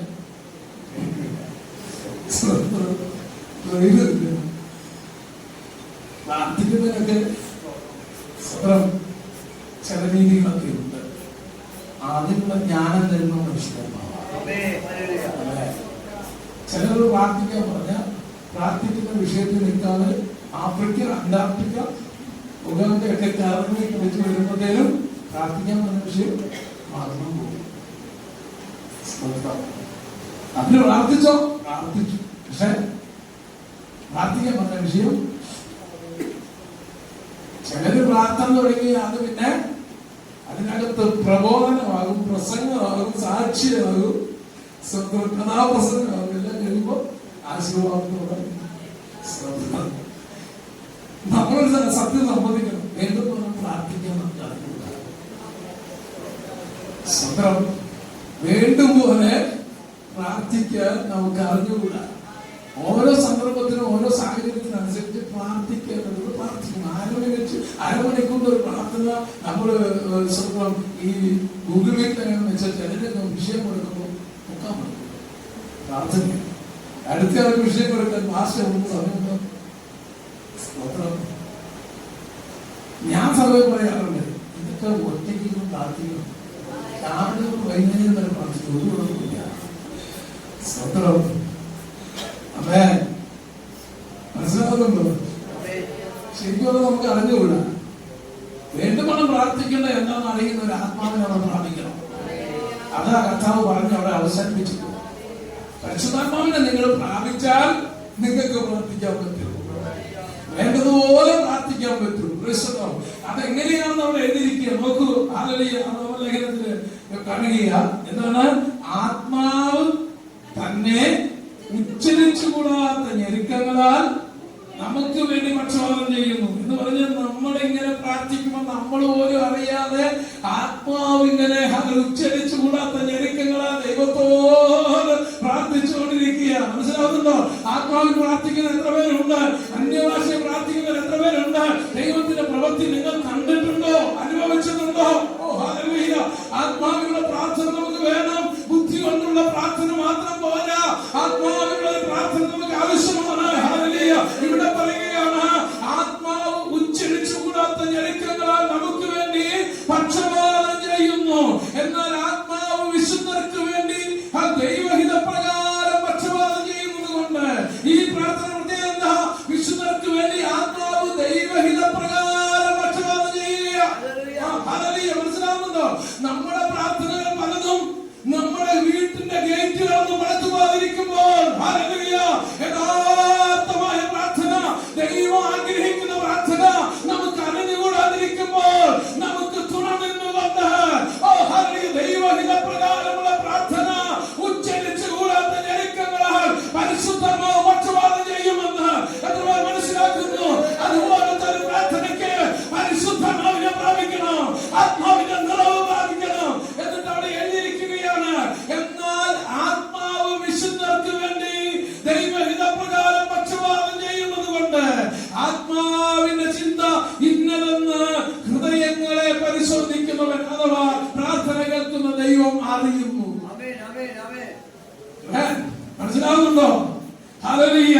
ദൈവം തമ്പുരാന് നമ്മുടെ ആവശ്യം കൃത്യമായി മനസ്സിലായില്ല. സ്വത്രം. ഹല്ലേലൂയ. ഹൃദയങ്ങളെ പരിശോധിക്കുന്നവൻ അറിയുന്നു. എന്നിട്ട് അത് എഴുതിയിരിക്കുക. എന്നാൽ ദൈവത്തെ സ്നേഹിക്കുന്നവർക്ക് നിർണയപ്രകാരം വിളിക്കപ്പെട്ടവർക്ക് തന്നെ സകലവും നന്മയ്ക്കായി കൂടിയായിരിക്കുന്നു. ഈ പ്രാർത്ഥനയ്ക്കകത്ത് എനിക്ക് കാർ വേണം, വീട് വേണം, മക്കൾക്ക് ജോലി വേണം, അവർക്ക് വിദ്യാഭ്യാസം വേണം, അവർക്ക് ആവശ്യമായ ഫീസ് വേണം, ഒന്നും വന്നില്ലെങ്കിലോ എഴുതിയിരിക്കുക. എന്നാൽ ആത്മാവിൽ പ്രാർത്ഥിക്കുന്ന ദൈവമേ തന്നെ, ആ ദൈവത്തെ സ്നേഹിക്കുന്ന ദൈവം തന്നെ എല്ലാം നന്മയ്ക്കാക്കി തീർക്കുന്ന, എല്ലാം നന്മയ്ക്കാക്കി മാറ്റുന്ന ഒരു ദൈവപ്രവൃത്തി ഉണ്ടെന്ന് എത്രപേർ വിശ്വസിക്കുന്നുണ്ട്?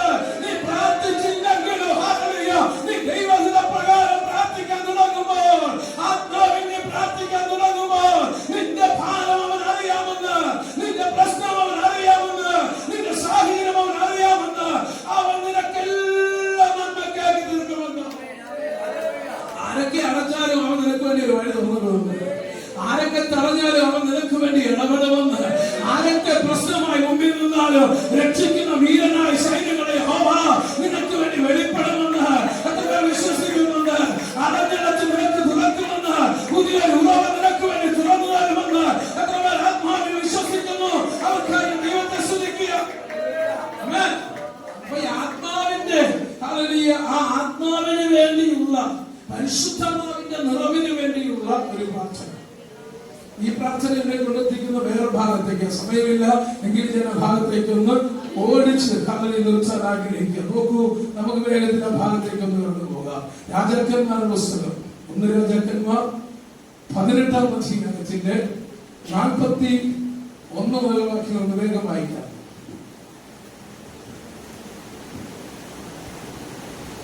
പിന്നെ ഏലിയാവ് ആഹാബിനോട്, നീ ചെന്ന് ഭക്ഷിച്ച് പാനം ചെയ്യുക, വലിയ മഴയുടെ മുഴക്കമുണ്ട് എന്ന് പറഞ്ഞു. ആഹാബ് ഭക്ഷിച്ച് പാനം ചെയ്യേണ്ടത് മല കയറിപ്പോയി.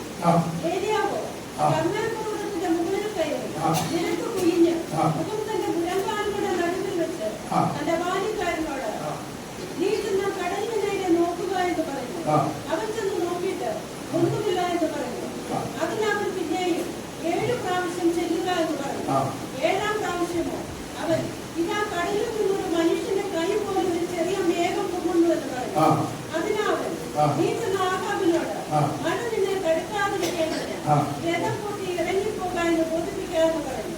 ക്ഷണത്തിൽ ആകാശം മേഘവും കാറ്റും കൊണ്ട് കറുത്തു, വൻമഴ പെയ്തു. നമുക്ക് ഈ സന്ദർഭം അറിയാം.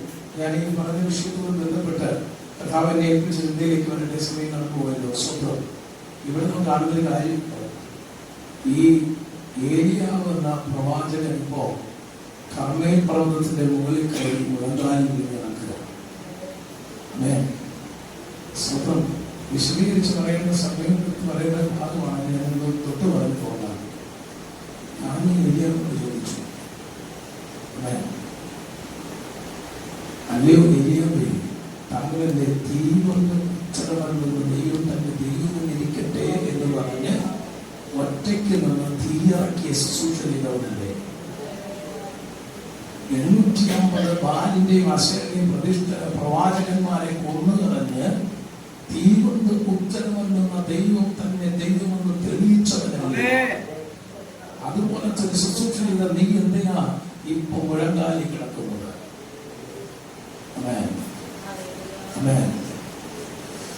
നമ്മളൊക്കെ ആണെങ്കിൽ തീ കൊണ്ട് ഉത്തരം പറഞ്ഞ തീയിറക്കുന്ന ഒരു ശുശ്രൂഷ ചെയ്താൽ നമ്മൾ അപ്പൊ തന്നെ വീഡിയോ വിളിച്ച് സ്വന്തം യൂട്യൂബിൽ ഇട്ട് കളയും.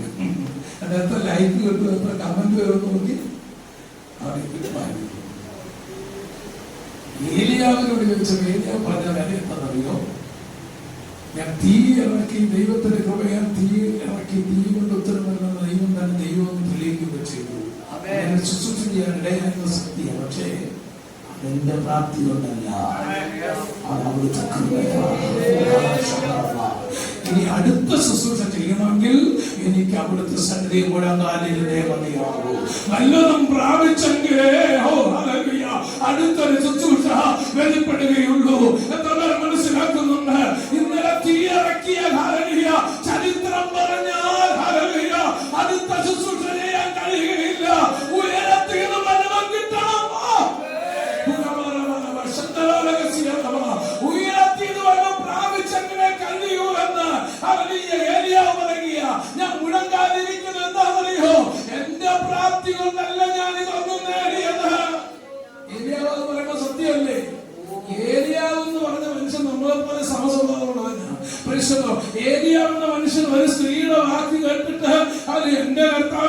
എന്ന് പറഞ്ഞ് ചൂരച്ചെറിയുടെ ചോട്ടി കിടന്ന മനുഷ്യനാ.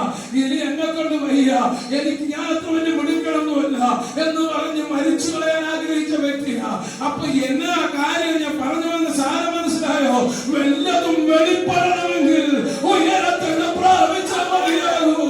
വല്ലതും വെളിപ്പെടണമെങ്കിൽ ഉയരത്തിനോ. എത്ര പേർ ഹല്ലേലൂയ ആഗ്രഹിക്കുന്നുണ്ട്? ഇത് ചുമ്മാ കേട്ടിരിക്കാൻ ഒരു മെസ്സേജ് അല്ല.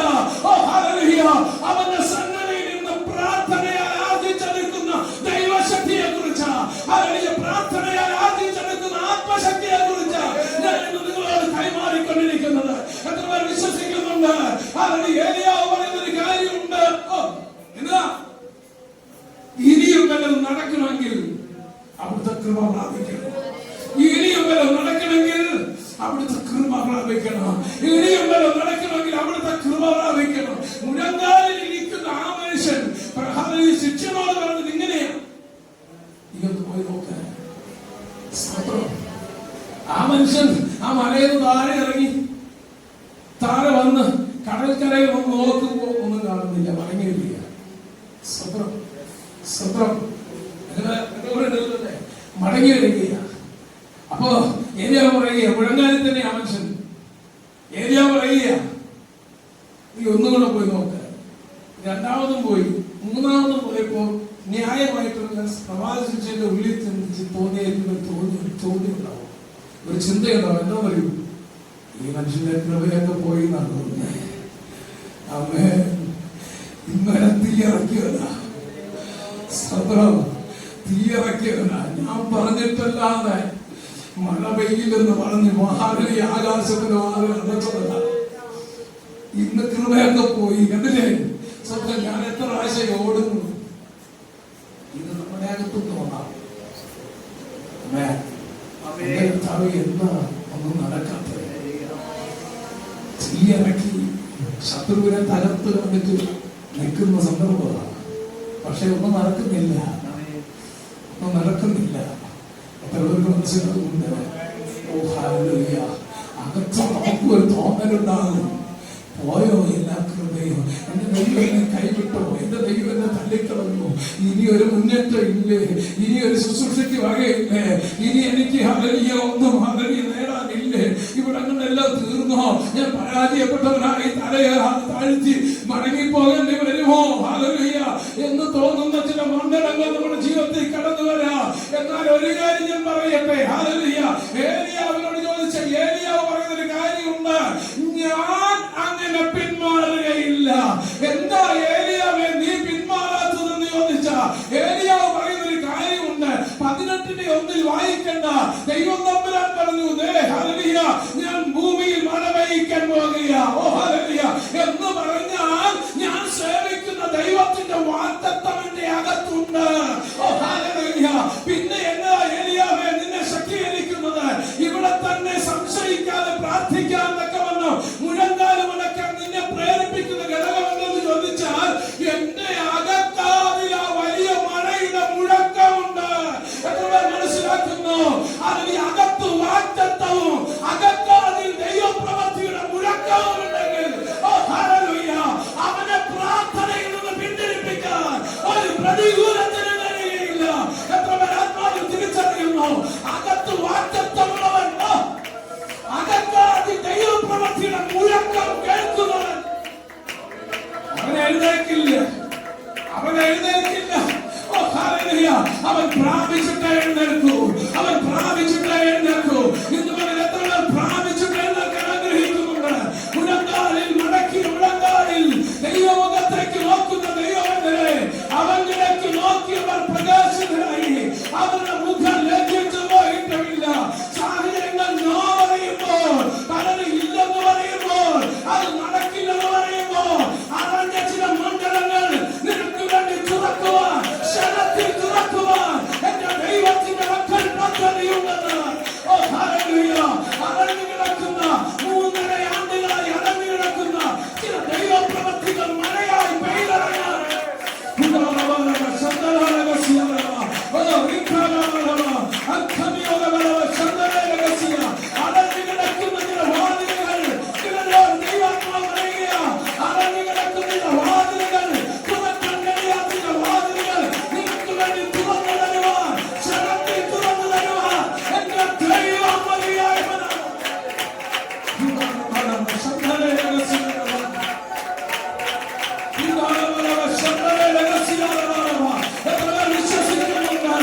സാഹചര്യം പ്രതികൂലമാണെങ്കിലും ഒന്നും കാണുന്നില്ലെങ്കിലും നീ മുഴക്കാലിൽ നിന്ന് എഴുന്നേൽക്കരുത്. നീ പ്രാപിക്കണമെന്ന് പ്രാപിച്ചിട്ട് എഴുന്നേൽക്കാവൂ. എത്രപേർ വിശ്വസിക്കുന്നു, എത്രപേർ ആഗ്രഹിക്കുന്നു, ചിലർ പ്രാപിച്ചിട്ട് എഴുന്നേൽക്കും. നിന്റെ ധൈര്യത്തിന് കാര്യം എന്നതാ? എന്റെ അകത്തൊരു വാഗ്ദത്തം കിടപ്പുണ്ട്. നിന്റെ ധൈര്യത്തിന് കാര്യമെന്താ? ആ ദൈവപ്രവൃത്തിയുടെ മുഴക്കത്തിന്റെ ഉള്ളിലെ കാലിൽ ഞാൻ അറിയുന്നുണ്ട്. ആകാശത്തോട് വെളിപ്പെട്ടില്ലെങ്കിലും എന്റെ ആത്മാഘാതങ്ങളാൽ ഞാൻ അത് അനുഭവിച്ചുകൊണ്ടിരിക്കുകയാണ്.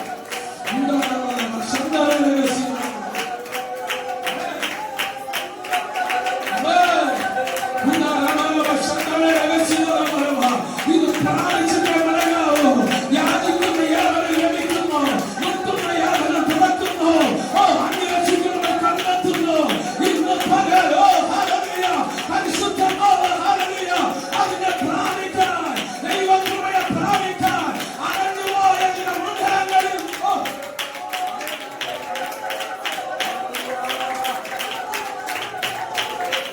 അന്യഭാഷ ഒരു വാക്കുച്ചരിക്കാൻ പറ്റാതെ കഴിഞ്ഞ നാളുകളിൽ അഭിഷേകം പ്രാപിച്ച ചിലത് അടവി കിടക്കുന്നുണ്ട്. പരിശുദ്ധമോ പറയുക അതിനെ തുറക്കാൻ തക്കവണ്ണം ഏൽപ്പിച്ചു കൊടുത്താൽ ചിലരുടെ വീണ്ടും വലിയ മാടി പോലെ, വലിയ വൻമാടി പോലെ അവൻ തുറന്നു തരുവാൻ മതിയായുള്ളത്.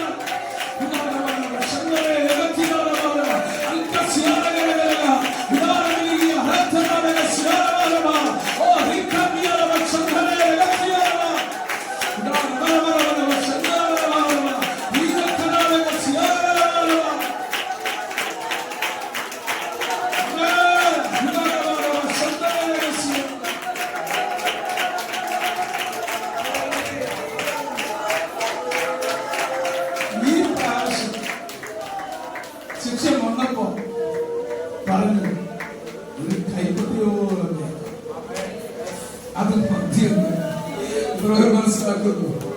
അത് മതിയെന്ന് ആഗ്രഹിക്കുന്നവർക്ക് ദൈവത്തെ സ്വന്തം നീ കണ്ടത് ഏരിയാവിനോട് ചോദിച്ചാൽ ഏരിയ പറയും പ്രവാചക ശിക്ഷനായ എന്റെ പൊന്ന് സഹോദര, നീ കണ്ടത് കൈപ്പത്തിയോളം മേഘമാണെങ്കിൽ ഞാൻ കാണുന്നത് ആകാശത്തിലെ തുരുത്തിയ മറയ്ക്കുന്നവന്റെ കരമാണ്. തിരിച്ചറിയുന്നു ഇതൊരു ചെറിയ മഴയല്ല, ഇതൊരു ചാറ്റൽ മഴയല്ല, ഇതൊരു വൻമഴയാണ്. ആത്മാവിനത് കാണുന്നവർക്കാണ് ദൈവത്തെ ശ്രദ്ധിക്കുക. പ്രവാചക ശിക്ഷ കാണുന്നത് കൈപ്പത്തിയോളം, എന്നാൽ എന്റെ ദൈവത്തിന്റെ അഭിഷിക്തം കാണുന്നത് ആകാശത്തിലെ തുരുത്തിയ മറയ്ക്കുന്നവന്റെ കരമാണ്. തിരിച്ചറിയുന്നവർക്ക് ദൈവത്തെ ശ്രദ്ധിക്കുക. ഇത് ചെറിയ വളർച്ചയല്ല, ഇത് ചെറിയ വളർച്ചയല്ല. വിശ്വസിച്ചേൽപ്പിക്കുന്നവരുടെ മേൽ ഒരു വലിയ വളർച്ച ഇന്ന് വെളിപ്പെടുന്നവരാണ്. എന്റെ വിഷയം എന്താ? എന്റെ വിഷയം 3 വർഷമായിട്ട് ആർമി നടത്തുന്ന ആ വിഷയത്തിന് മറുപടി ക്ഷണത്തിൽ കിട്ടു. മറുപടി ക്ഷണത്തിൽ കിട്ടു. ആഹാവിനോട് സ്വന്തം പ്രവാചകൻ പറയുക, വേഗം നിന്റെ രാജകീയ രഥം കൂട്ടി വിട്ടോ, സ്ഥലം വിട്ടോ. നിന്റെ രഥത്തെ തടുക്കാൻ ശേഷിയുള്ള ഈ മഴ. ഓ ഹല്ലേലൂയ. നിന്റെ രഥത്തെ തടുക്കാൻ ശേഷിയുള്ള ഈ മഴ. ഓ ഹല്ലേലൂയ. ഇത് ചുമ്മാ ഒരു പൊടിമഴയല്ല. ഓ ഹല്ലേലൂയ. ഇതൊരു വൻമഴയാണ്, ഇതൊരു വൻമാരിയാണ്. അതുകൊണ്ട് രഥം കൂട്ടി നീ സ്ഥലം വിട്ടോ. ഞാൻ ഏരിയയോട് ചോദിച്ചു, ഏരിയയോട് ഞാൻ നോക്കിയപ്പോഴേ ഏരിയ മുഴങ്കാലിന് എത്തിയിട്ടില്ല. ഞാൻ ഏരിയയോട് ചോദിച്ചു, എന്റെ പ്രാർത്ഥന മറുപടി കിട്ടി, പിന്നെ എന്നിട്ട് ഏരിയ പറയുന്നേ, ഞാൻ കേവലം ഒരു പ്രാർത്ഥനയുടെ മറുപടിക്ക് വേണ്ടി അല്ലായിരുന്നു. പിന്നെന്തിനാ അവന്റെ കയ്യിൽ എനിക്ക് കേവലം ഒരു പ്രാർത്ഥന മറുപടി പോരെന്ന്. ഓ ഹല്ലേലൂയ.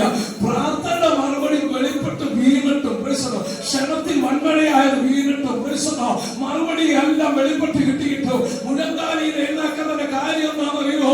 എനിക്ക് കേവലം ഒരു പ്രാർത്ഥനയുടെ മറുപടി പോരാ, ഉയരത്തിൽ നിന്ന് വെളിപ്പെടുന്ന അത്യന്ത ശക്തി അതെന്റെ മേലൊന്ന് വീഴണമോ എന്നവർ ആഗ്രഹിക്കുന്നുണ്ട്. നമ്മൾ കേവലം പ്രാർത്ഥന മറുപടിക്കല്ല ഇവിടെ ഇരിക്കുന്നത്, അവന്റെ ആത്മശക്തിക്ക് വേണ്ടിയാ. അവന്റെ ആത്മശക്തിക്ക് വേണ്ടിയാ ഇവിടെ ഇരിക്കുന്നത്. എത്ര മനസ്സിലാക്കുന്നു? എന്റെ രോഗം മാറാനോ, എന്റെ മോളുടെ ഫീസ് അടയ്ക്കാനോ, എനിക്കൊരു വീട് വെക്കാനോ അല്ലെന്ന്. അതൊക്കെ അതിന്റെ വിധത്തിൽ നടക്കും.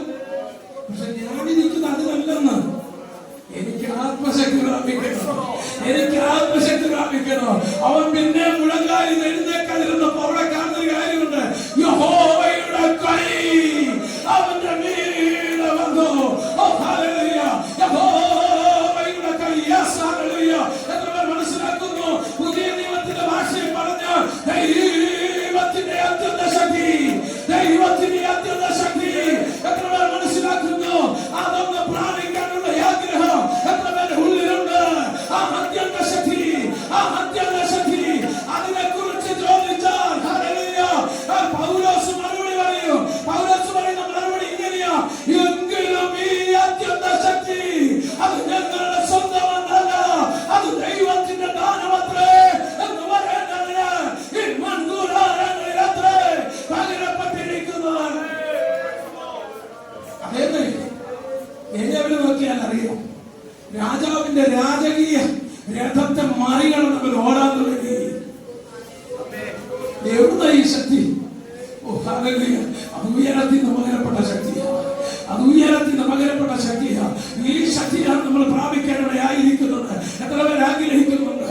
ഈ ശക്തിയാണ് ദൈവം തരാമെന്ന് പറഞ്ഞത്, ഈ പരിശുദ്ധാത്മാവിന്റെ ശക്തിയെ തരാമെന്ന് പറഞ്ഞത്. നിങ്ങൾക്ക് മനസ്സിലാകുന്നുണ്ടോ? ഈ അത്യന്ത ശക്തി ആഹാബിന്റെ രഥത്തെ മറികടന്ന് ഓടുകൊണ്ടൊക്കെ അവന്റെ കാര്യങ്ങളെ കരുത്തു നൽകിയ ആ അത്യന്ത ശക്തി ഉണ്ടല്ലോ. പുതിയ നിയമത്തിന്റെ ഭാഷയിൽ പറഞ്ഞാൽ ഈ മൺകൂടാരത്തിൽ പകർന്ന ഈ ശക്തി ഉണ്ടല്ലോ, ഈ ശക്തി ഏതെന്നറിയോ? ഈ ശക്തി കല്ലറയെ പൊട്ടിക്കുന്ന ശക്തിയാ. ഈ ശക്തി യോദ്ധാനെ രണ്ടായി പിരിക്കുന്ന ശക്തിയാ. ഈ കല്ലറ മരിച്ചവരെ ഉയർപ്പിക്കുന്ന ശക്തിയാ. ഈ ശക്തി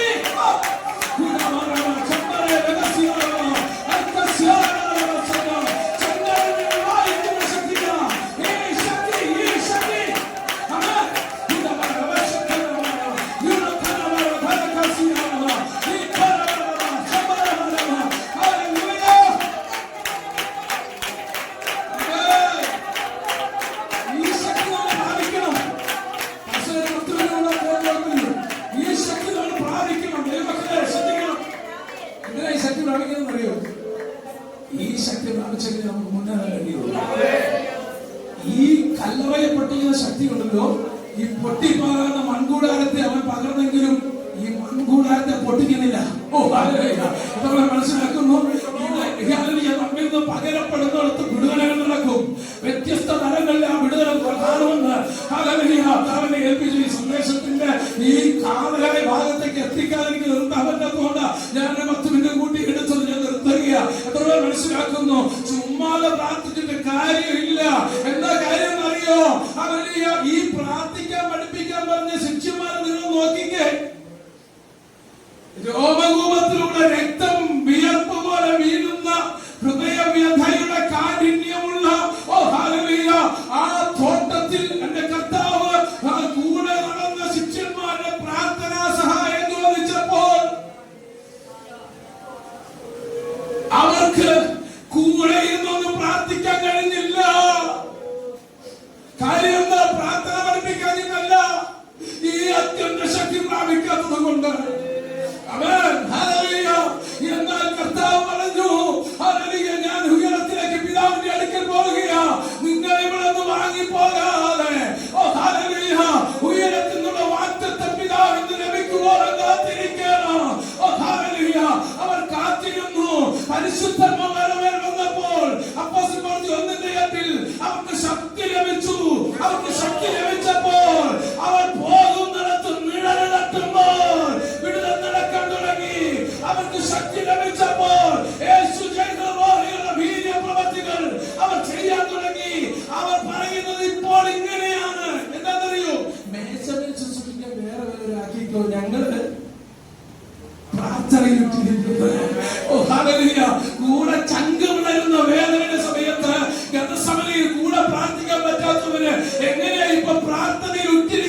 ഞാൻ എന്റെ വാക്കുകൾക്ക് വിരാമപ്പെടുന്നു. അല്പസമയം മുന്നോട്ട് പോയി ക്ഷമ ചോദിക്കുന്നു. ദൈവമേ ധാരാളമായി അനുഗ്രഹിക്കട്ടെ.